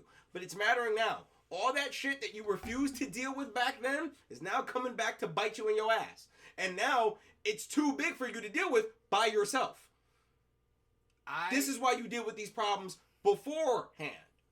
I only disagree for a few reasons. Okay. The record is hard. Okay. I like the record. Yeah. I see a lot of people going in on the quotables. Mm-hmm. Not a lot of quotables. None. However, Mm-hmm. tell Metro to shut the fuck up and go and make some drums. Hilarious. My favorite bar, like I might be top 5 favorite bars in Hilarious. this record, because it's like at some point he has to go work on some drums. Yeah. And he's gonna think about that. Yeah. Like, I love how petty that is. Like, you know what I'm saying? Tell that nigga go make some drums. Yeah. When you like discredit what a nigga does very well, you know what I'm saying? Yeah. Like, because at the end of the day, what you gonna do? You gotta go make some drums. Yeah. You gotta go make some drums. I like it, and I'm more confident in Drake now after this. Are you? This is like when it's like the play-ins, the for the playoffs in NBA, Mm-hmm. or like the wild card in NFL, Mm-hmm. and that team is in the first round of like, you know, the playoffs with like the number 1 seed, Mm-hmm. and like they win the first game. Yeah. I'm like, oh, wait a minute, the Hawks might not be trash this year. You know what I'm saying? Yeah, Like, you know what I mean? Like, oh, the Browns might do something. You know what I'm saying? Like, Yeah. it because Drake has learned. Yeah. Drake has been in, we can say what we want, he's been in many a beef. Yeah. If you think that man didn't fucking go home and take a long look in the mirror after the Pusha T beef, like, you learn from that. Yeah. He had to switch his whole shit up. You can hear on that Scorpion album, there's 4 new records from the time that disc dropped to then. Mm-hmm. I wasn't hiding my kid from the world, I was hiding the world from my kid. Mm-hmm. Yeah. He knows about jumping out there too early. This also, the feeling I get from this, you know what bullshit you've done Yeah. in your life. You may just underestimate who knows about it. Yep. I think what he learned from the last beef is never underestimate what people know about you in your life. Yep. It's all put out there for Drake. Yep. We haven't seen it put out there for Kendrick yet. No. He may have something he knows. Yep. And the fact that he's taking so long to respond, he obviously has a little bit of fear for the nigga. Mm-hmm. So I feel like if you coming out and you're not trying to hit me with your bomb, you're trying to hit me with the warning shot, Yeah. that means you got something else in the tuck that you know you can do, right? Another thing, we have to give, like, as much as I say is you don't come out with the warning shot for the killer, the only person that gets grace for that is Drake, because he's the originator of that. What? Because of the warning shot followed by the knockout punch. Because if you remember, everybody remembers back to back, nobody brings up Charged Up. Yeah. Do you remember when he put out Charged Up?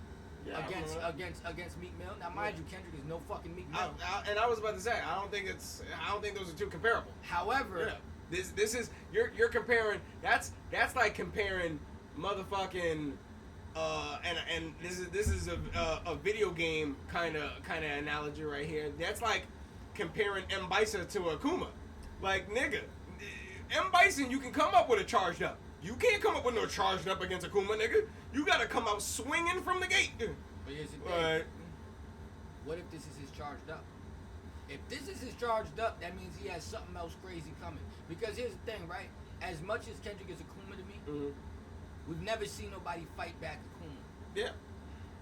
Now this ain't a movie, Yeah. but right now Kendrick Lamar is Debo. Yeah. Mm-hmm.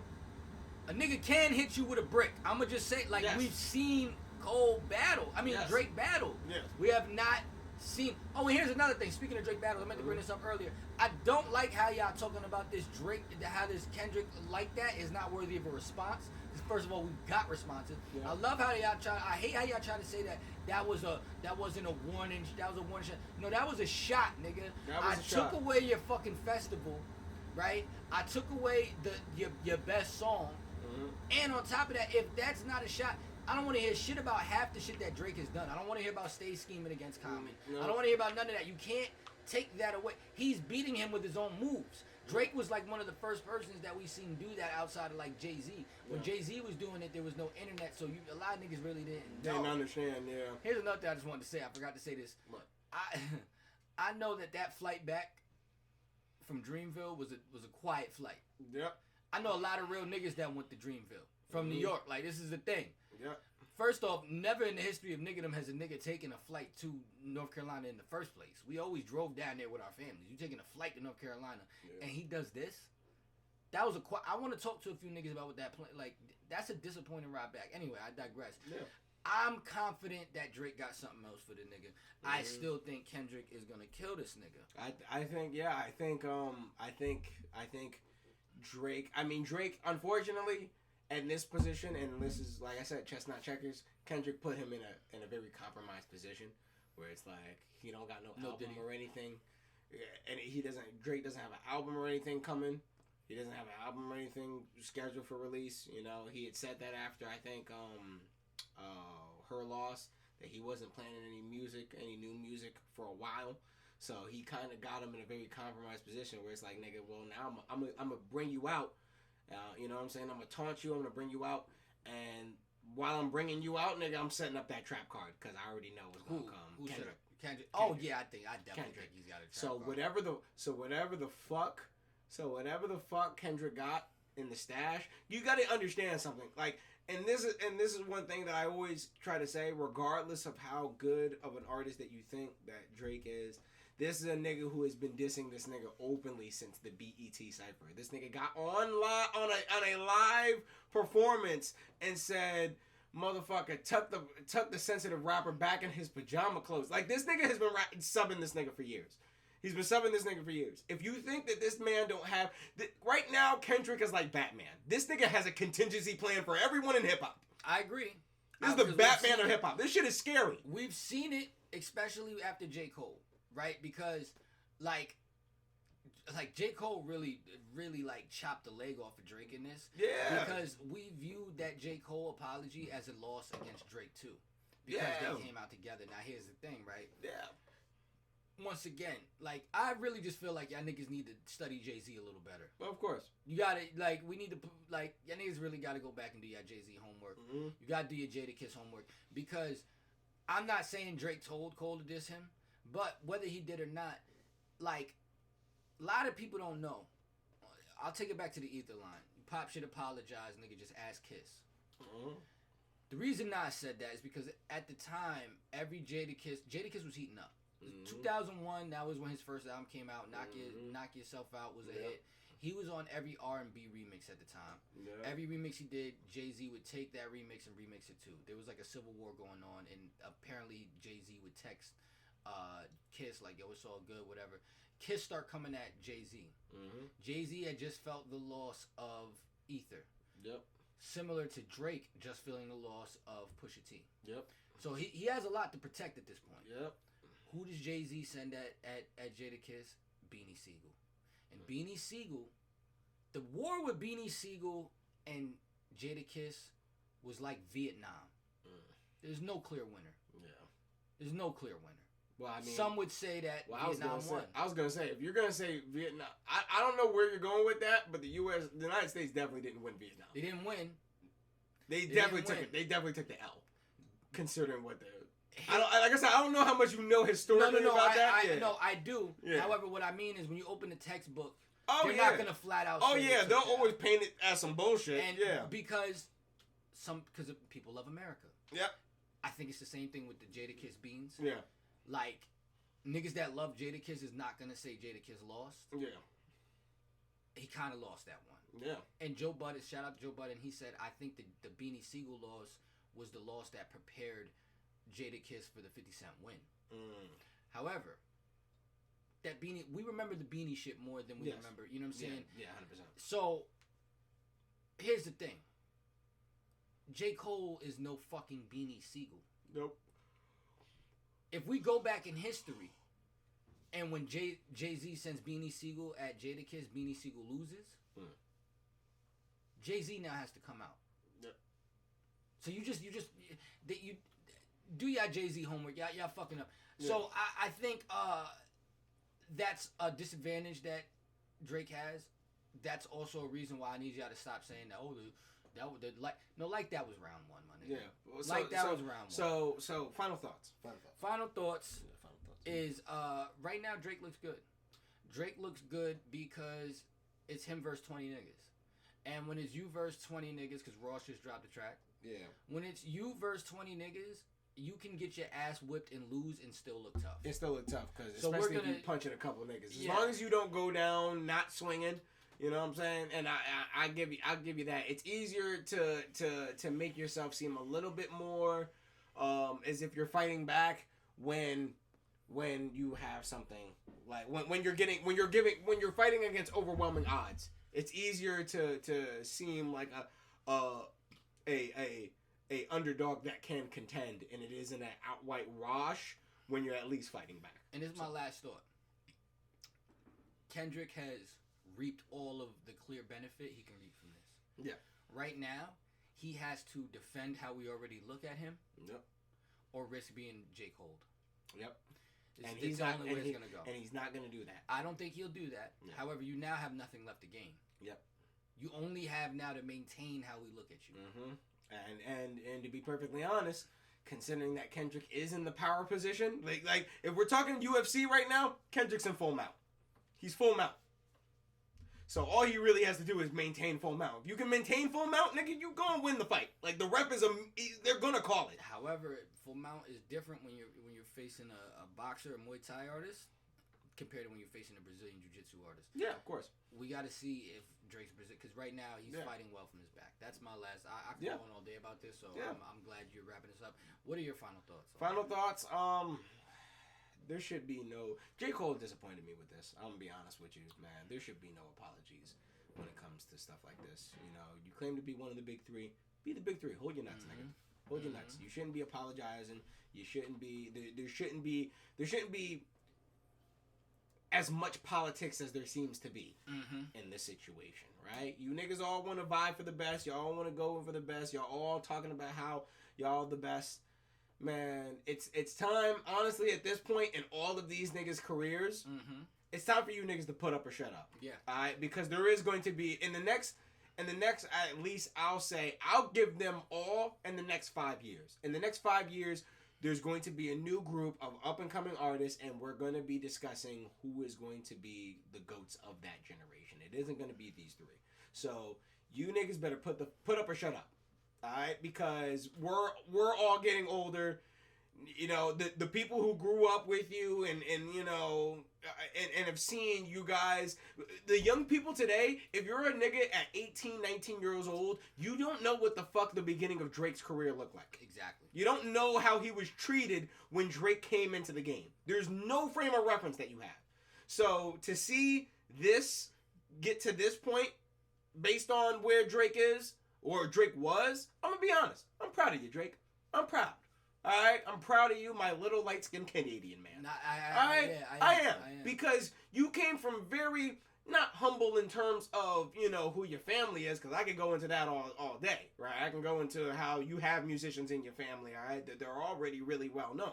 I could go into that. But considering where you came from and where you're at now, I'm proud of you. I'm proud of your career.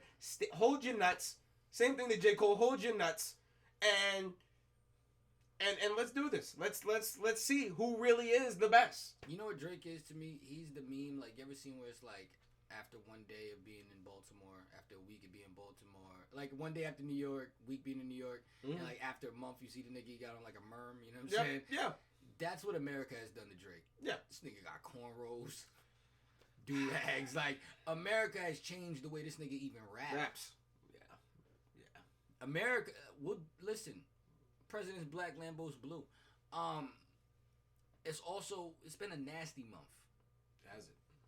Like, I feel like I gotta clean my phone every time I look at it. Yeah.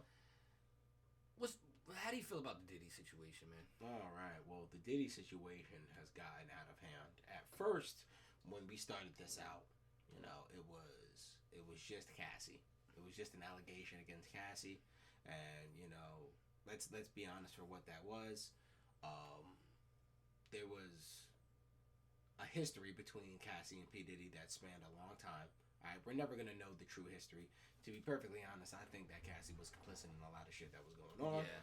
Because of just how the way this industry works, especially considering that when JT came, like now we really know some shit. We know that JT was a drug runner for Diddy and was getting pink cocaine and all this other shit. So Cassie, you were definitely complicit. It's okay. You want the money that you feel you deserve, and baby girl, I support you, because if niggas got you running pink cocaine around the country, yeah, nigga, you gonna have to pay me, alright, after the fact is done. You also got Kid Cudi's car blown up. You got Kid Cudi's car blown up. That's why J. Cole riding his bike now after that fight him and Diddy had. Yeah, you got a bunch of, exactly. You got a bunch of regular niggas. You probably got a whole bunch of unknown niggas that we don't know. His car's blown up. I doubt very seriously that Kid Cudi was the first. Yeah. You know what I'm saying?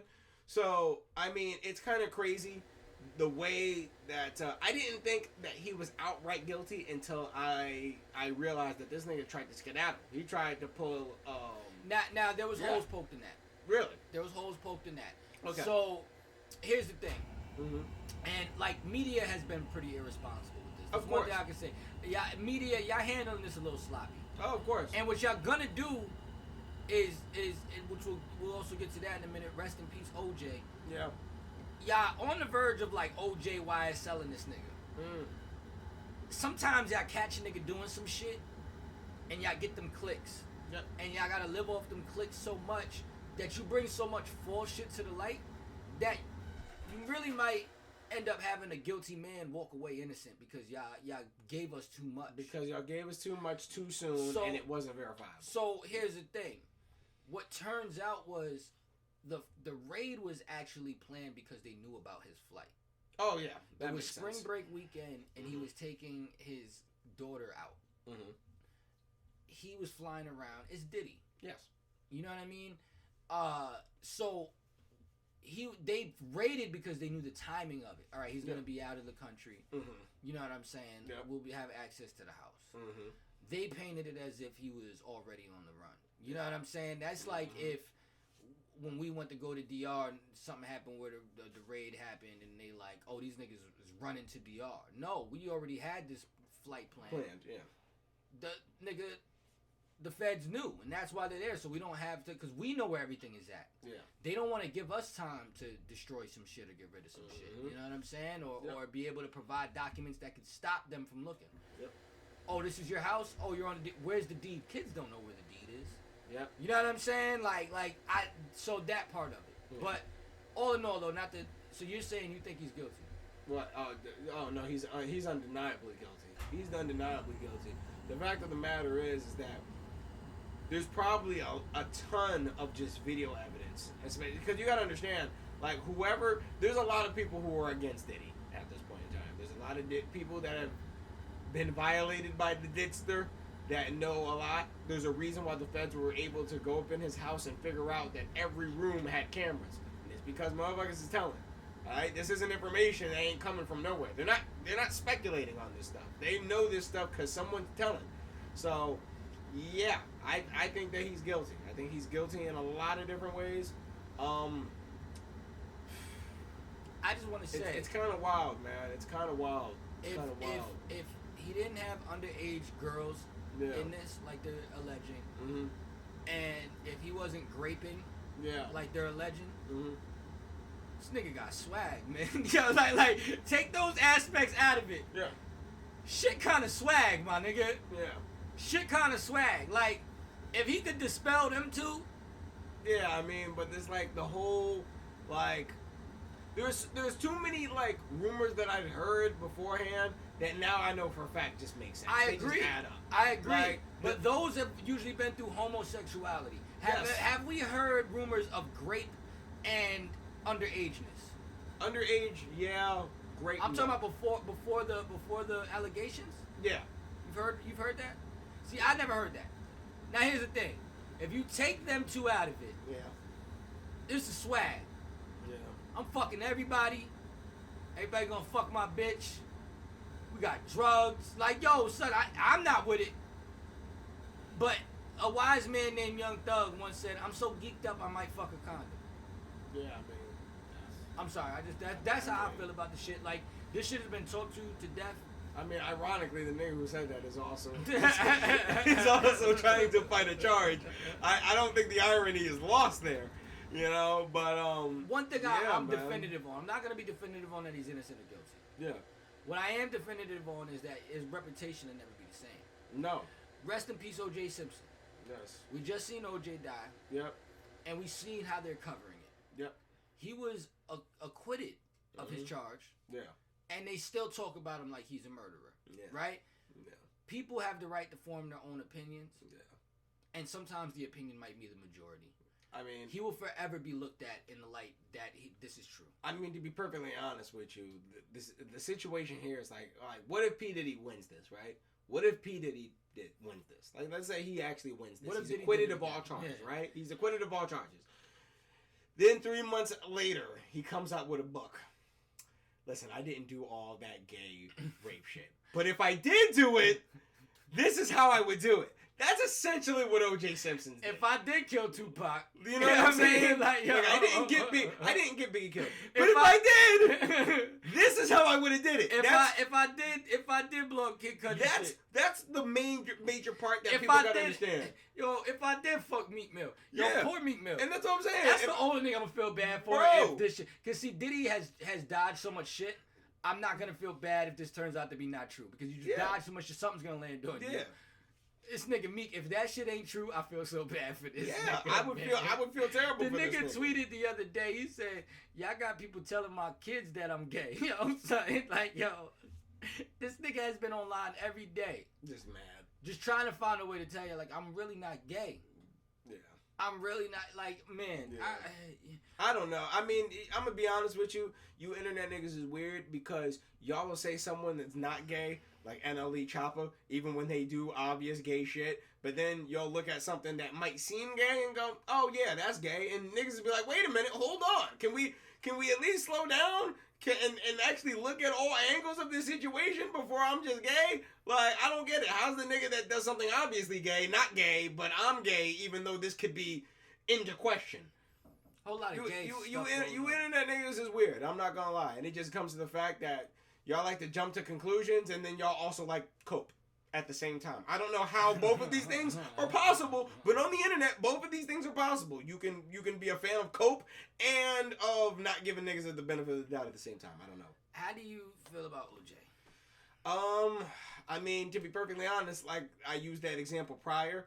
I'm gonna be honest with you. He probably did it. Now, why he got off is because he had great legal counsel, and they were able to take advantage of the fact that LAPD had a very racist police force. So when you motherfuckers get mad about how black people always complain about racism, why is it always got to be about race? Well, guess what, nigga? Racism got a nigga who killed the chick off. Alright, so maybe if y'all toned it down on the racism a little bit, maybe we could actually bring people to justice who are actually murderers. But because, motherfuckers want the ability to be racist, well, guess what? That causes bias, and now we have to put any investigation that racist cop does now. So... It is what it is. What I'm saying is, beyond if you feel he did it. Yeah. How do you feel about him doing it? How do I feel about him doing it? I mean... Listen, I mean, to be perfectly honest, based on how everything went down in terms of him killing his wife, I believe that his wife was cheating on him with another trainer, whether personal trainer or something like that, or like a tennis player, something like that. But how do I feel about it? I don't really know. I don't really know how to put it any other way. It's not like I'm of the opinion like, yes, like he got away with killing a white bitch. Like, nah, I'm on the opinion of just like, well, I mean, this is kind of the fault of the legal system because the legal system has trended a certain way for so long that it's trended a certain way so long that now the nigga who does something, y'all can't even hold him accountable because you were too busy doing all that other past racist shit. Yeah. This is why you don't do that. Yeah. You know what I'm saying? Yeah. It makes it hard for you guys to have credibility. Yeah. That's what it's all about. At the end of the day, it's about credibility. Alright? And the more you fuck up, the less credible you are. Have you ever heard the theory that his son did it? I've heard it. I don't believe it. Mainly because I believe it was him and his friend. Like, he called a friend to help him clean it up. You know what I'm saying? O.J. Simpson. So I'm like, I don't believe it was his son. I mean, you know what I'm saying? Well, if your son calls you and he's in that level of trouble, Yeah.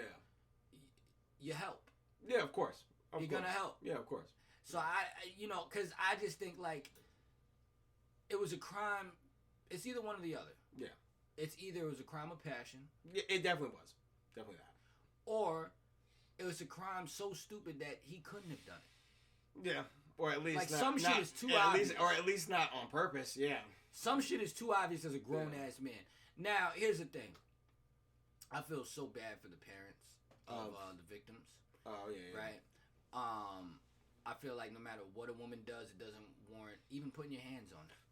Because it's much easier to just walk away. Your family is giving in your friends you pick, right? You're not born into the situation. No. However, so I don't condone anyone that kills anyone, let alone someone that kills a woman. Yeah. But what I am a fan of, or I want to say a fan of, what I'm intrigued of, is just phenomenal American life stories. America is one of those places where only certain stories can exist in this country. Yeah. And you go look at like as much as it's fucked up. Let's say he did it. Yeah. Which I don't condone. I just want to make that clear. But if he did do it, this is a man that was born into a country that after the Native Americans was birthed in racism, right? Mm-hmm. You enslave the original people in this country.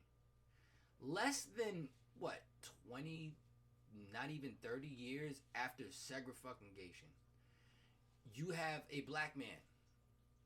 His father, maybe his grandfather, maybe great-grandfather, but probably grandfather, wasn't even considered a man in this country.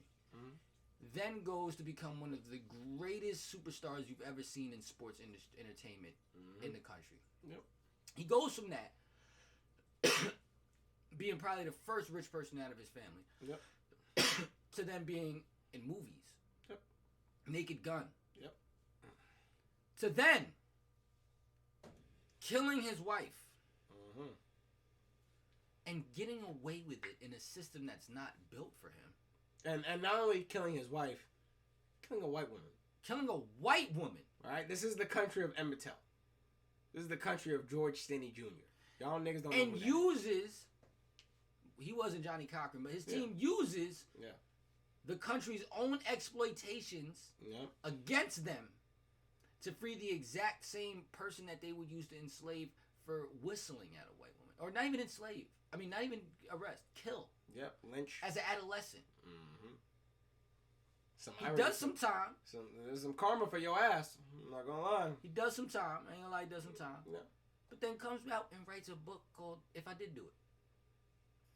After that, where does he land? On a talk show with Cameron and Mace. Listen, I don't stand by it. If he did it, I would listen. I wouldn't want to know an ounce of the pain that family is going through. I wouldn't want to know an ounce of pain of the victims in their last moments. Because somebody did it. Yeah. However, crazy fucking story, my nigga. Yeah. OJ has movies about him that are just about the trial. Yep. You know what the movie would be like from the beginning of this nigga's birth? Be crazy. Didn't the nigga that played one of the grown Kunta Kinte, wasn't that nigga like a football player or something? No, that was the nigga from, what show was that nigga from? He was from Sanford and Son or some shit. I don't know. Yo, my nigga. Yeah. You go get that nigga, you know what I'm saying, to be his grandfather, like, you know what I'm saying? Like James Atmos, I think the nigga name was, some shit like that. Crazy fucking story. Only in this country can you see shit like that. So, regardless of if he did it, did he do it, did he not do it, you just gotta kind of sit back and go, yo, it's a crazy fucking country we live in. Yeah, you know what I'm saying? It's a crazy country we live in. Yeah, man. We've originated so many things. We originated murder. We originated fucking. we originated Diddy. We also originated the greatest form, arguably, of entertainment, wrestling. And yo, listen. Another phenomenal piece in history. The Rock has taken back over WWE. Yeah. He's back. He's back. Him and Triple H are running it. Oh, him and Triple H are running it. Wow. Sometimes good things come out of shitting on young women's heads. Yeah, and in this case, You know? it's a good thing because Vince had to take a L. He had to take a back seat. After that, what's going on right now? Yeah, he had to take a back He would seat. have never took it if it wasn't for this. Yeah. So Triple H and The Rock, they're in like a creative director role. Yeah. And yo, bro, these niggas showed up and said no more. No more PG. Yep. No more not cursing. The Rock is on there busting niggas open till they bleed. He's cursing niggas out. He's doing the whole nine. And here's the thing, right? You need generations like that in the locker room. So let me ask a question. Are you saying that we might be in the resurgence of an attitude era? I wouldn't go that far. Really? I believe that's what they're trying to do. They're trying to encapsulate. But that. as niggas that was there for the attitude era, it's like when y'all niggas come out and say y'all the new Tupac. You're not the new Tupac. Yeah. Lightning don't strike twice, nigga. Like, put some respect on Tupac's story. Right. Y'all niggas is shooting other rappers. Y'all not shooting off-duty police officers coming out and making records. Nope. You know what I'm saying? Y'all niggas can't even get a diss track out. Nope. But I apologize. So, I'm not gonna say that, but that's what they're trying. You need a nigga that really knows the ropes. Like, a lot of the problem is this shit was too scripted. So I saw a clip that went viral the other day, right? There was The Rock, he had fucking Cody Rhodes outside backstage, and he's beating him with this big leather, like, weight belt. Okay. And you hear the people, this was like leaked behind the scenes footage. The director goes, all right, man, cut, that's a wrap. And The Rock starts spazzing on everybody. He says, like, because the guy's like, we're off air. He's like, the fuck do you mean we're off air? I'm fucking this nigga up. I don't give a fuck that we're off air. This is over when I say it's over. And he continues to whip Cody Rhodes. And this is what he's conveying to y'all niggas. Yo, this shit has to be real. Yep. Back in the day, all wrestlers were method actors. Yep. You weren't allowed to be seen outside with the nigga you wrestling that night. Nope. There was a heel bus. There was a babyface bus. You lived and breathed your fucking character. Yep. Undertaker came out in his regular clothes because he's allowed to now because he can do interviews. Yep. Can you believe what it would have been like if back in the day at the height of Triple H and The Rock's beef, these niggas was tweeting each other? Yep. No! No. My dick! No. Fuck out of here. So I enjoyed what I saw of it. You know, Yeah. I enjoyed the ending of it. You know, they're doing their thing, man. I hope it continues. And listen, man. Now, is this recent with The Rock coming in as a Yes, creative this is director? recent. This is right in time for WrestleMania. Oh, wow. I just want to say, yo, Gen Z, step it up. Even like the millennials in some aspects, step it up. But I'm tired of the niggas we looked up to when we was young having to come and save the day all the time. Even back in hip hop, it's like right now we shouldn't be focusing on Drake and J. Cole and Kendrick as much as we love them niggas. Yeah. Should be some other niggas out there battling and niggas not dying over it.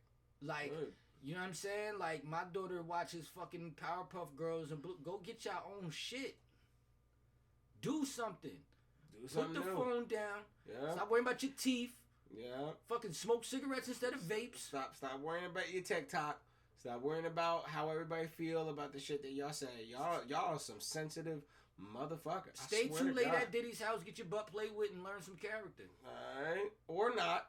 You know what I'm saying? It's your world. Do what you gotta do.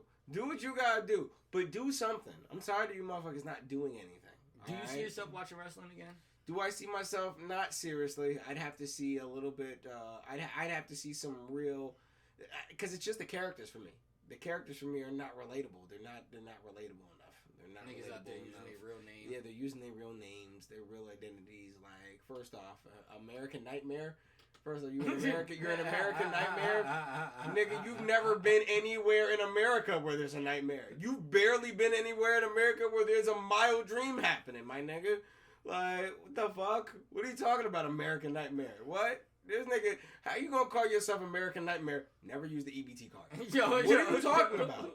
What are you talking American Nightmare? What are you talking about? You are a blonde white man. You're America's dreamboat. You're not American's nightmare. American Nightmare look like me, nigga. It's a nigga with dreads and a Mary's on. What are you talking about? Alright? And a chip on his shoulder. I'm America's nightmare, nigga. And he can read. All right, I'm an intelligent black man, nigga. I'm America's nightmare, not your ass. What are you talking about? The fuck is going on here? Speaking of niggas from the 90s and wrestlers, how do you feel about the Tyson fight that's coming up? Oh man, I've been seeing a lot of TikToks just showing Mike Tyson just in prime shape, even considering that he's an old man. I do not. I feel for the beatdown of that nigga, the Paul brothers, because I as far as I know, there's some contractual stipulations to this fight. Okay. All right. So I think, and like I said, you know, this is things that I've heard and things that I've seen and read, because unfortunately the state of journalism is shit right now. So it's hard to verify if these things are true and where they're coming from. But based on what I've heard that it's supposed to be some kind of weird tag team exhibition match where it's like one round one brother, another round the other brother. I'm hearing that there's supposed to be headgear involved. Like Mike Tyson's not allowed to wear headgear, but the brothers are allowed to wear headgear. Like, there's a bunch of weird stipulations that I'm hearing in this fight that kind of just makes me annoyed, because it just goes back to what I was talking about, is that you niggas is pussy and you don't actually want to fight. Tyson gonna kill them niggas. Put on some headgear and think that's gonna help. You know what I'm saying? I don't like that's gonna stop. And then the whole just, well, would you get into a ring? No, I wouldn't. You know what I would do? I would shut the fuck up. I'd shut the fuck up. I wouldn't be trying to. If I was a nigga like Logan Paul or Jake Paul who had been boxing for maybe 3 years at max, no, nigga, I wouldn't be trying to fight fucking Mike Tyson. I don't give a fuck with that bag. I don't give a fuck what bag you type of offer me. Permanent brain damage isn't really worth that pay-per-view money. But if you niggas, you niggas idolize and push up Disney stars, so I'm not surprised at the opinions that a lot of you niggas have anyway. We just need to bring back shutting the fuck up. Yeah. This cold shit would have never happened if niggas would have shut the fuck up. Yep. You know what I'm saying? I feel like a lot of Diddy shit wouldn't have happened if niggas would have shut the fuck up. Yeah. The nigga O.J. Simpson at some point in time definitely needed to shut the fuck up. Yeah. Well, yeah, O.J. should have shut the fuck up as soon as he got on TV talking about, I'm not black, I'm O.J. He should have been shut the fuck up. Yeah, had to shut the fuck up. And one of the Paul brothers needs to really shut the fuck up, because see, before Tyson would have took it easy on you niggas, right?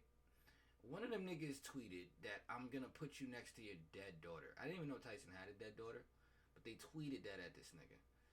Whatever like level you thought he was at, where there was some sanity, I guarantee you don't let the shrooms and shit fool you. That's what I'm saying. I think I don't know, that was probably Jake who said it, because he's the younger brother and he's generally the troll. But my nigga, don't let all that prime go to your head. This nigga has bitten niggas' ears off. He's gonna bite like, your I don't fucking nose. Listen, I know a lot of you motherfuckers. Oh, you know, Logan's an all-state wrestler, nigga. Mike Tyson grew up fighting in the fucking hood. Niggas do not give a fuck when niggas say shit. It just reminds me that there seems to be just two weird worlds in America, right? There's shit where it's like, all right, well, nigga's a wrestler at All-State, and there's another nigga, well, yeah, this nigga's been fist fighting since 11.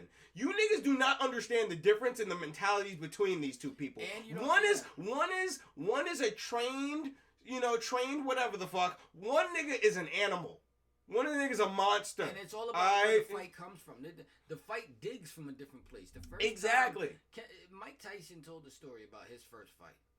This is a man that grew up in an impoverished neighborhood, probably didn't have the best understanding of love at the time. Yeah. So what he did, as many people that have been betrayed by human beings their whole life do, is they take a liking to animals. He took a liking to pigeons, right? Yep. He was on the roof with his pigeon. A bully came on the roof. Like, first off, I don't even think y'all niggas have ever had to even have a fight on the roof. Yeah. Like, to be somewhere that high up and somebody comes and starts threatening you. Yeah. The pigeon, the bully had, like, killed the pigeon or something. Or, he, like, took the pigeon. He was hurting the pigeon. And the bully was a lot bigger than Mike. Mike fought for his fucking life to defend the pigeon. Yep. There's a different place he knows how to dig into. Exactly. You know There's a different place. There's a different place your mind goes when you have that type of anger and fear in your heart. And I assure you, with these two Disney star niggas, they've never had to click into that. They've never had to get into that mode. This nigga Mike Tyson started crying because he was sitting down with Sugar Ray Leonard, and he's made him think about like his old days as a boxer. And he goes, I'm crying because I shouldn't be in the room with you because you bring me back to a place where like I'm gonna kill somebody. Couldn't even sit in the room with him. Yeah. This is who you're fucking with. And listen, he's been in a good place. I feel like that. What was it? Not Holyfield. Who was the nigga? Roy Jones Jr. Like that exhibition. Mm-hmm. That was still shrooms, Mike. Yep. Like you bringing his daughter into it. Nah. He's gonna fucking kill you. Yeah. Like, and I hope he does something irrational. And I hope white people get embarrassed by his. I hope Netflix because y'all gotta stop taking like real niggas out of their comfort zone and then expecting them to not be real niggas. Like I want Mike Tyson to show niggas that. You know what I mean? I hope he doesn't get in trouble, but bite a nipple, do something, nigga. For real. We ain't got. Listen, man. Speaking of getting high, we can take it here and we can kind of I'll end off on a happier note, man. 420's coming up. 420 is coming up. You know, do we still care about 420? We care. 420 is very special because it's a stoner holiday. It's a stoner holiday, so that means it's like more of a pop culture holiday than an officially recognized one, and it's gotten less and less big as it's gotten more and more legalized, because as we've gotten more and more legalized, the smoking becomes less of a special thing where you have to wait and you gotta organize and set shit up, and it becomes more of a recreational thing. Like, we don't really have any recreational drinking holidays. We have like St. Patrick's Day, we have like Cinco de Mayo, but those are tied to cultures. Those aren't tied to the drug itself that you're taking. You know what I'm saying? So 420 is very special in that way. But we've done a lot of 420s. Yeah. We've done a lot of 420s. I've ruined a lot of 420s. He has ruined a lot of 420s. You know, I've had to save a couple 420s. But we've had a lot of 420s and we've had a lot of 420 stories, and we have a long history with 420. I remember the highest I ever got on 420. What was the highest that you got? So it was 420. I had fucked up like 3 420s in a row. Yep. First 420 we tried to celebrate was in middle school. Yeah. We all got our money together. Shout out to my nigga Aunt Breezy. I remember this is when like you used to be able to get like a fucking eighth of weed for $10. We had got $50 together and my grandma found the weed. It was bad. Finally we had gotten into the swing of just being a little, of age to be smoking. Yeah. As far as the streets go. Yeah. By the way, after that, we never let him. we're not gonna. I'm like, bro, I would have got it talked to, but I wouldn't have got it thrown the fuck away. Yeah. Like, you know what I'm saying? It would have been a talk at best. Niggas wasn't flushing weed though. Like, so I go up to your crib, right? At the time you're living in Hampton Oaks. If y'all don't know, like Hampton Oaks is a complex in Peekskill. It's up on a hill. It takes at least 20 minutes just to walk up like to that hill like that. You know what I'm saying? So it's a troop. That's a troop. So we go there. We're in about, I think, high school. You were going to a college party that day. And you were fucking hyped to go to this college party. Yeah. And y'all don't know Chris like I know Chris. When Chris knows he's the man of the day, he's going to let you know he's the man of the day. And he has a certain, like, aura to him, or, like, a certain swag that he does that, like, all of our other friends in the friend group, we know how to identify, and we find the shit hilarious. Because, like, it's, like, subconscious. Like, he doesn't realize it. Like, his head does like a little bop. Like, I can't explain it. Like I've been at the bar with Chris, and when he's talking to a girl and he realizes he could possibly fuck, his head starts doing the bop, and I be dying because I'm like, I can pinpoint when you either know or think you're the nigga of the moment. Oh yeah. The only thing that's funnier than when like you realizing you're the nigga in the moment is when you think you're the nigga in the moment, and I peep the thing that's about to make you not the nigga in the moment, like looming from the corner. It's hilarious. Facts. It's hilarious, right? That's few and far between. Yeah. I've just happened to know this nigga so long. Yeah. I've had the luxury of seeing that a few times. So he comes, he's got like, he's like, yeah, I got these weed brownies. I'm going to this college party. I'm gonna be the nigga. Cause we in high school, so we like, oh man, college party. He's like, yeah, man, I got in me selling these weed brownies. I'm gonna be that nigga up there. So he's got the head bop. He goes, here, man, I got a set amount for us to eat. I think I had my dog with me that day too. You might have. I brought my dog up there to get the dog high. Yeah. So we all eat the brownies. These are delicious fucking brownies. So we eat all our portions. His head's still bopping, right? So now he has like fucking 2 trays. Like he has a lot of brownies. Wow. So now I'm like, well, how much you selling the brownies for? And he's like, oh, these ones are 5, these ones are 10. He's got like the ones that are like labeled like super strong and like kind of strong. So I was trapping at the time. 420 is always like I'm always made a lot of money on 420. So I'm like, all right, give me the super strong. So I'm buying them. He's feeding them. I'm like, give me another one. Give me another one. Because fuck the high, they just taste so fucking good. No. So I'm eating like 4 or 5 brownies. Then he's like, all right, bro, no, I gotta keep some of the strong ones. Here, you could start buying the regular ones. So I'm like, all right, cool. So now I'm buying the regular ones. I'm eating them. After a while, his little head bop just stops and he goes, bro, I need fucking brownies to bring to the party. He's like, yo, it stopped being about money. He stopped letting me buy them. I was going to buy his whole fucking tray. He's like, nah, nigga, I got to walk into the... It wasn't about the money for him. Like, you know what I'm saying? It was about being that nigga when he walked into the party. So now we sitting there arguing. He's like, I'm not selling you no fucking more. You know what I'm saying? So I'm like, yo, these shits is good. I got the munchies I ain't eat all fucking day. Whatever. We continue to smoke. I'm walking down this hill, right? On my way home, I didn't eat about 9 weed brownies. No, is it Chris in my line? Nah, he's not. He and by the way, I'm telling him, I'm like, don't do this. Like this isn't smart. Like I'm gonna tell you this right now. The fact that you're eating all of these brownies subsequently at one time, like it's not smart. And because here's the thing, this is the misconception that people get about weed brownies. It's different because once that shit hit your small intestines, it's pretty much over.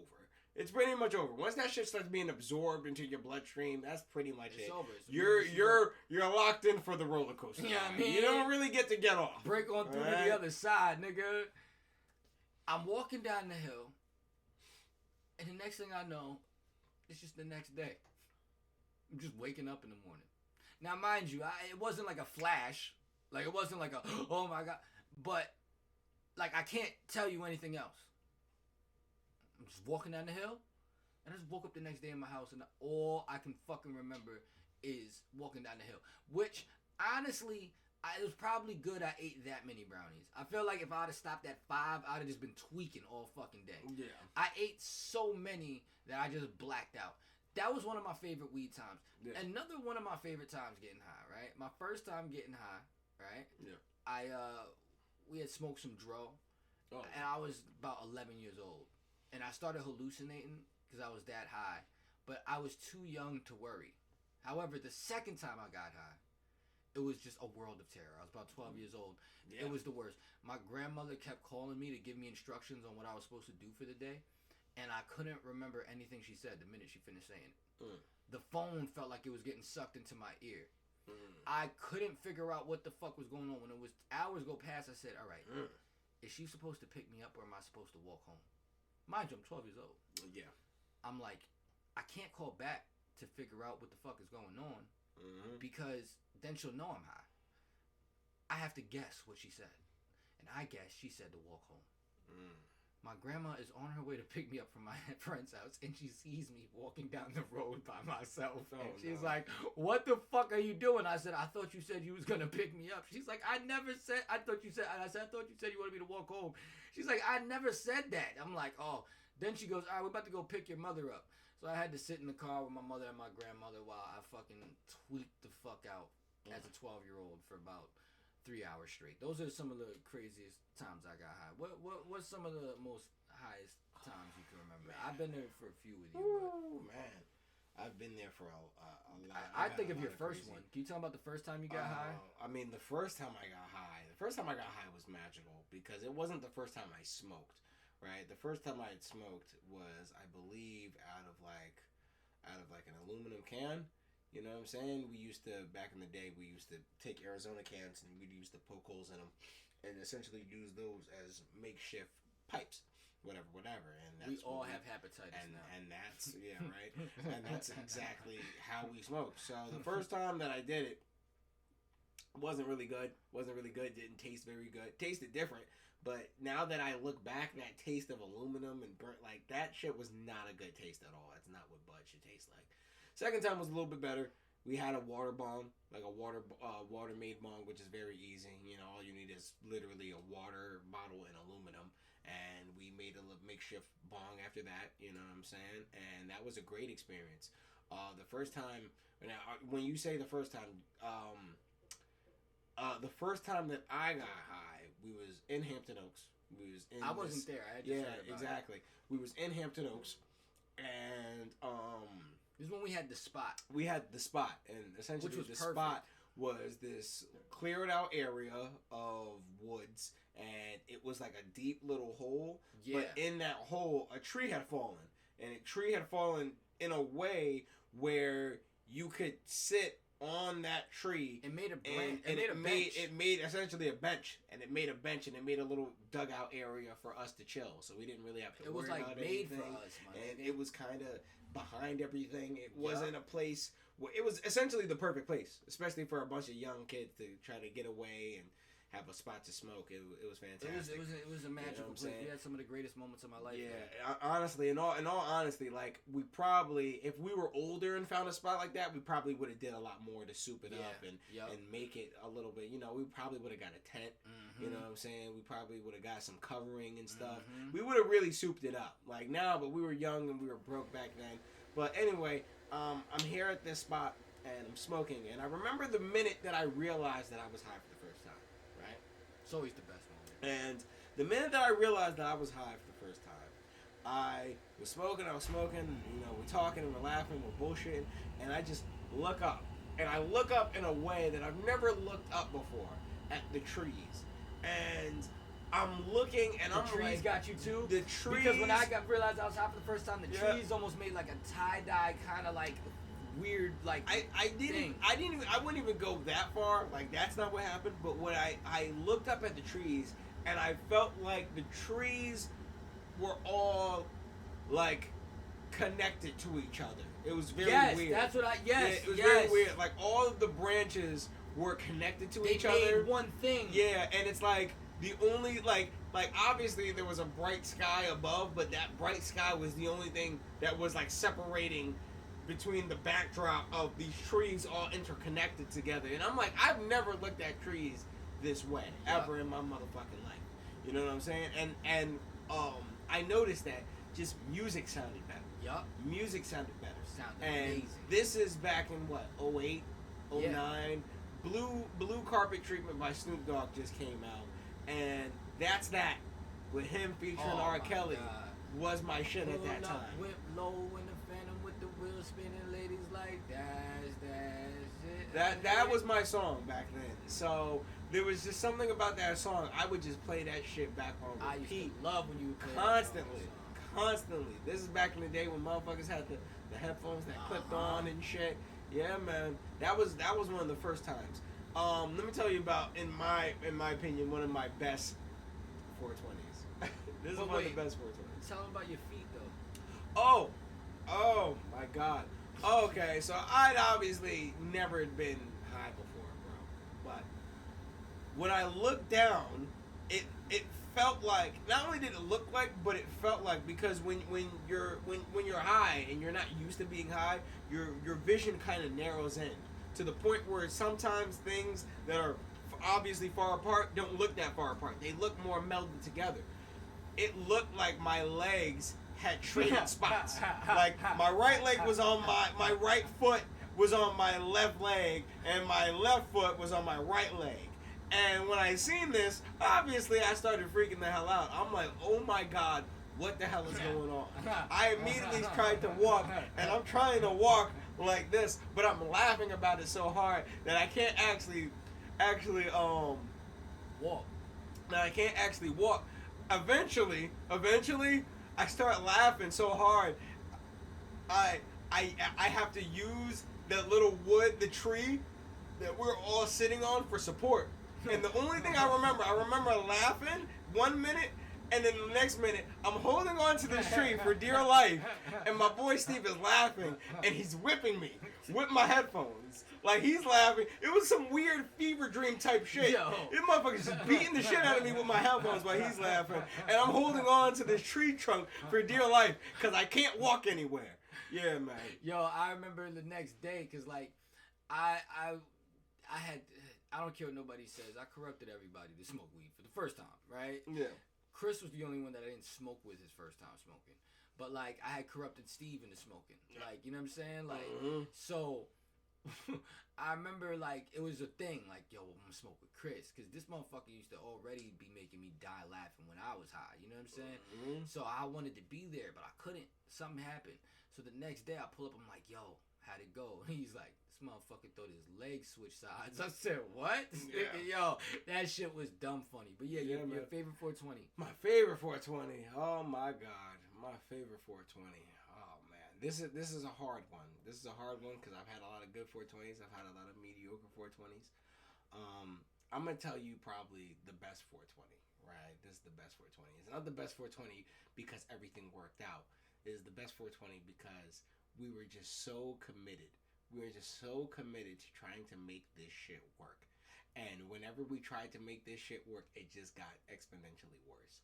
So, all right, this is high school. This has to be maybe I remember this. sophomore year, right? So we try to plan to skip school to go smoke, right? So back then, he had the crib that was the crib. That was the designated crib, right? Niggas don't know. The crib is a whole podcast. Yeah, the crib itself. The crib itself is its whole podcast, right? We're gonna do that. We gotta do that. So, we all have this idea. We all have this plan. Yo, all right, when's your lunch? All right, we're all gonna meet up around like 6th period, which is the last lunch period, and we're all gonna leave. Because then by then, everybody has gotten their lunch. So everybody has the means to leave, right? Everyone, like, we're not all leaving at a time where it's suspicious for everyone. Everyone's leaving around the same lunch period, right? Y'all was doing all that. I didn't give a fuck. I had been skipping since like second. I never gave a fuck. Yeah, he didn't give a shit, obviously. But this is what we were doing. all that's responsible for, right? So, we end up have this context, right? So we all decide, all right, we're gonna meet up in whatchamacallit. We're gonna meet up at the crib in Bowman, right? So I think it's me. Because who were you with? Were you with MJ and Phil? I remember was this had been the plan all week. Yeah. And just like every time we had a good plan for my house, it'd be the one day that like my mom would call out of work. Exactly. Like I remember we had one day. It was supposed to be like 4 bitches. But we're gonna have a different story. We're not gonna get into a tirade now. We're not gonna get into a tirade because that's a whole other long ass story that we're not gonna get into. All right. So we're all planning to meet up together, right? Now, while we're walking down past the school to go to his crib to go meet up and do this shit, because we have mad bud. We have a good amount of bud. You know, whatever. This nigga hits us with it, yo. My mom's home. We're not going to be able to do this. Fuck! What do you mean we're not going to be able to do this? I don't know what happened. My mom's home. So we're like... My mom, she not only was home, she was hip. Yeah. She like, look, motherfucker. Yep. I know what day it is. Yep. I will call up there to make sure you're in class. Yeah. So like, it wasn't just that we could go. I had to like go to school that day. Yep. Exactly. So, and my parents didn't know that I was smoking like this at this point, so they didn't even know that I was trying to celebrate this day. Anyway, right? Any fucking way. So we meet up. You know, we're trying to figure this shit out. We're taking ideas right now. So we're like, all right, fuck it. MJ's like, hey, yo, listen, I know we can't go to Bowman, but my abandoned crib used to be right next to Bowman. And we're like, it's abandoned? And we're like, it's abandoned. He's like, all right, well, you know what? Fuck it. We'll go over there, we'll smoke, and we'll try to make this shit work, all right? So we go over right past Bowman. This house isn't even there anymore, by the way. If you drive to this area, it's this big-ass apartment building now. That's how long ago this shit was. This is easily 10 plus years ago. So we go to the abandoned house, all right? So we look around, there's nobody in it. We're like, all right, fuck it, we can smoke in here. You know, we go into the basement, everything's fucked up. There's trash, there's abandoned shit, there's laundry machines and shit, there's a whole bunch of shit.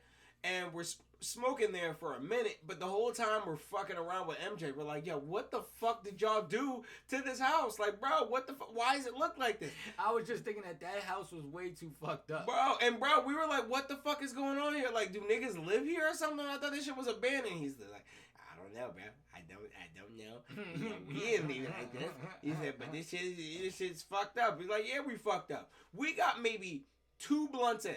2 blunts in, no joke. And there's like 4 or 5 of us. So 2 blunts goes pretty quickly with 4 or 5 niggas, right?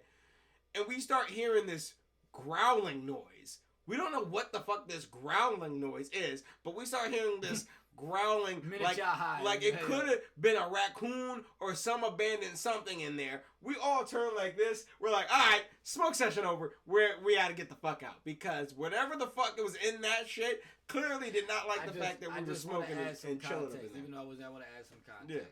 Yeah. Like when you're in high school too, like, and you're going to smoke weed, like this sounds like normal as a grown man, but like, you also have this level of anxiety over you. Like, you got to worry about not running into your family. Yep. You got to worry about the police. This weed was not legal. You know what I'm saying? Weed was incredibly not legal. And then on top of that, for, like, the truancy officers. Yeah. And you just had niggas that was just robbing everybody that they knew was going to smoke 24/7. Like, we from the hood. Like, yeah. So I'm already thinking, like, you already have overcome this much anxiety and both ways. And this is a smoking holiday. So you know the niggas who are robbing niggas know people got weed on them. You know what I'm saying? And they want to smoke too. You overcome all this for shit. free.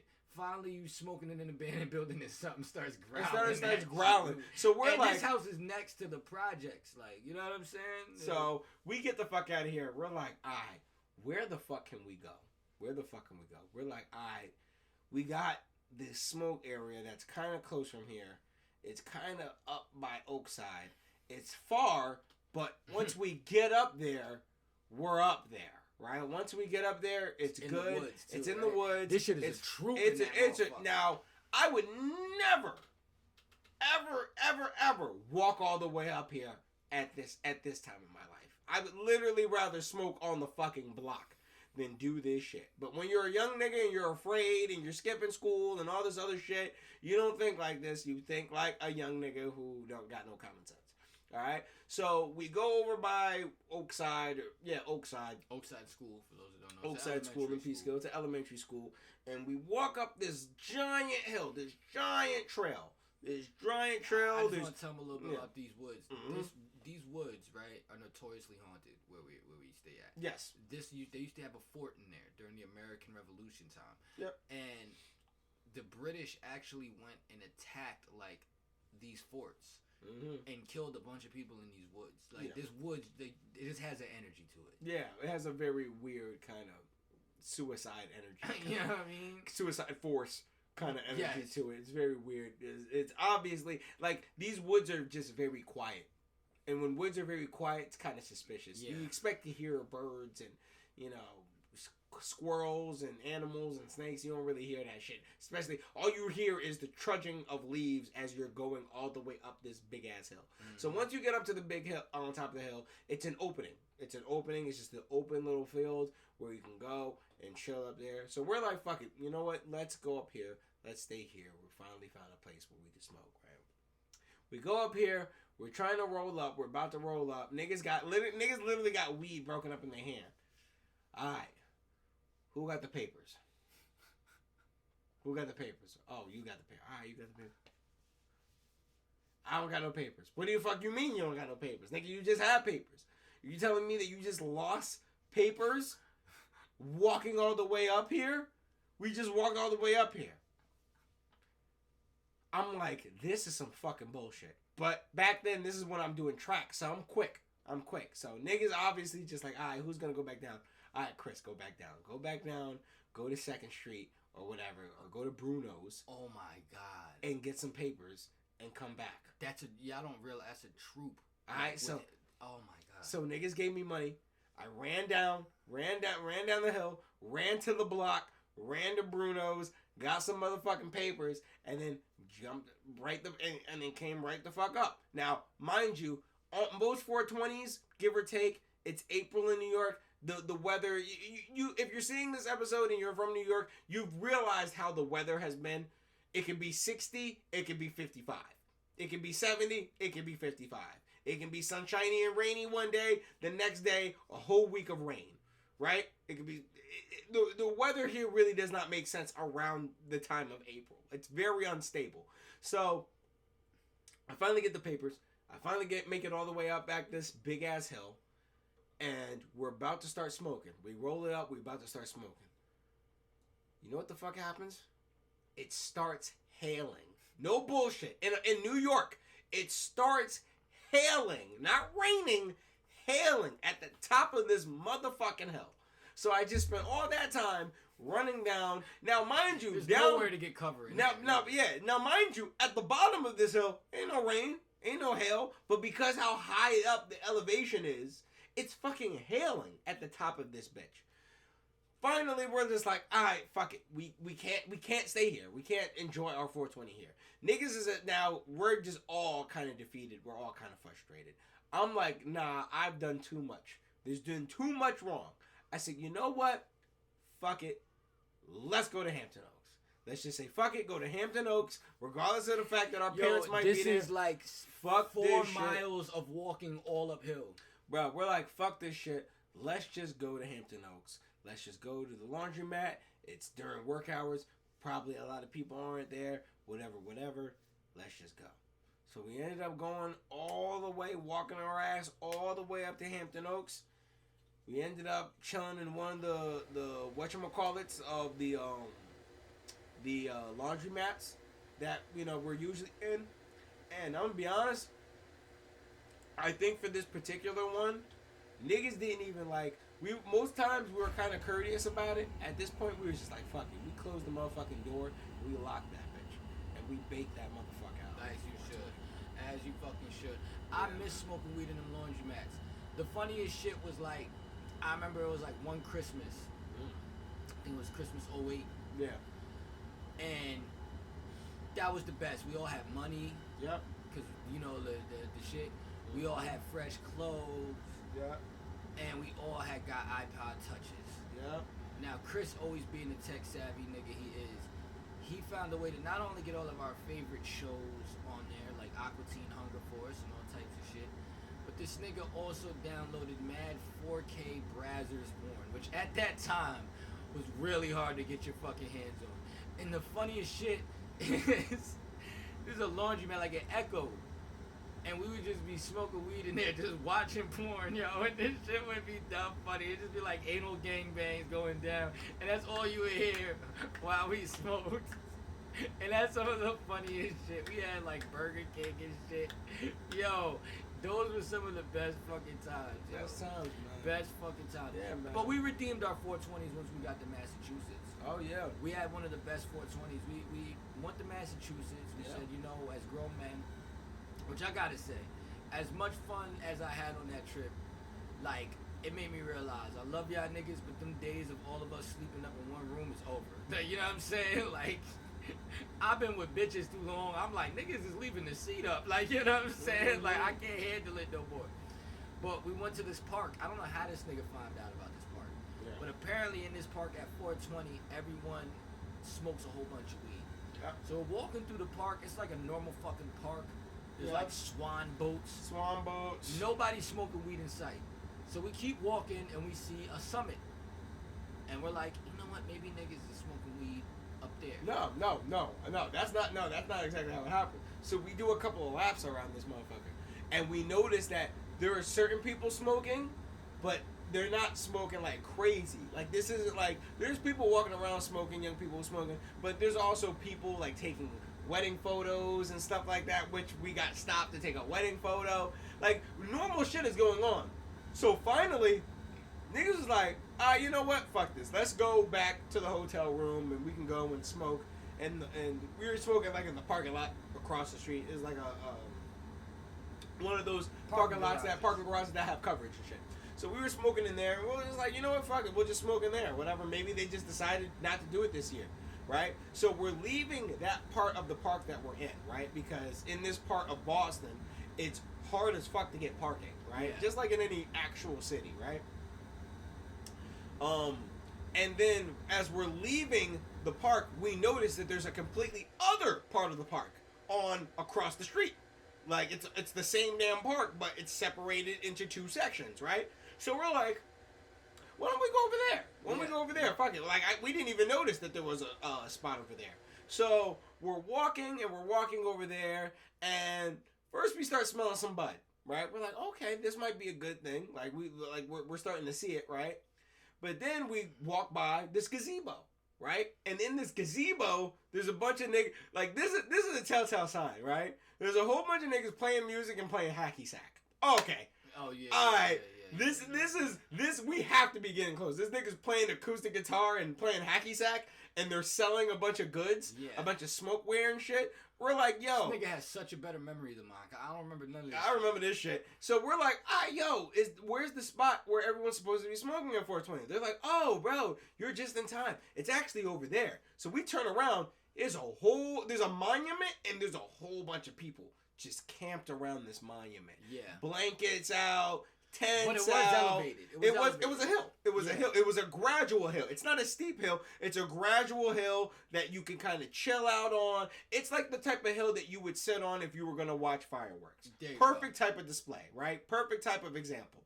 So there's mad people sitting on this hill in this right next to this monument. It's a whole scene. It's a whole shit, right? So as we're like, fuck it, let's walk over there. And as in my mind, the Dave Matthews Band was playing. This nigga's crazy. There's a whole bunch of music playing. So we're like, fuck it. We walk over there. Luck we have it, right? We already got our shit rolled up. We're already ready to smoke. By the time we walk over there, perfect timing, it becomes 420.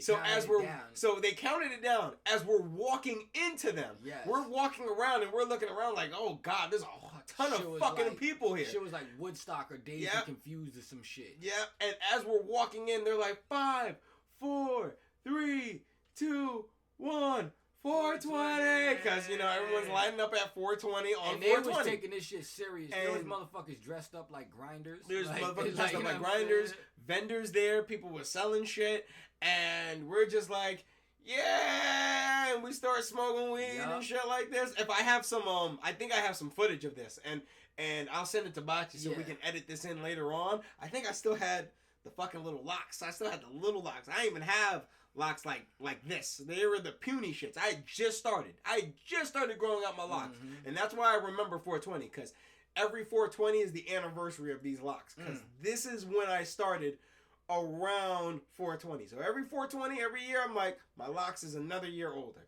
Yeah, man. And but the funniest part, though, right? Not only was it just like a great full circle moment, because we had never had a successful planned 420 until this day. Mm-hmm. But we're sitting there, and I just tap Chris on the shoulder, and I say, yo, Chris, look, as we're smoking, mind you, this is white people smoke. This is like, white people smoke. It's a lot of smoke. Niggas put bongs in their book bags to come here. Yeah, you know there's bongs out, there's pipes out, all types of apparatus. Motherfuckers have the wax machines, dab rigs out, bro. This shit like the Canadian forest fire. Yeah. I look over, all the smoke is going in the same direction over yonder, right over a playground where young kids are playing. And we're like, oh, those kids are going to be high. Yeah, happy 420, little nigga. Happy 420, little You're getting a better niggas. start than we ever had, man. Jesus Christ. I felt bad for them parents, because them parents is going to have the munchies like a motherfucker, fucking up all they snacks and Capri Suns. Well, speaking of 420, it's about time for me to smoke again. Yeah, man. This was fun. I know this was longer than we usually do, but we've been going for a little minute. We've been going for a little bit. And you deserve to have more of us, because we deserve more of you. All of you, as a matter of fact. Give me your money. No diddy. All right, man. Like, comment, subscribe. 1st to the 15th. Like, we'll comment, subscribe. We'll be back on the 15th, or we'll be back on the 1st. And now to 1,000. You already know. It don't stop. The subscription game don't stop. Get us to 1,000. First of the month show. We out. Do.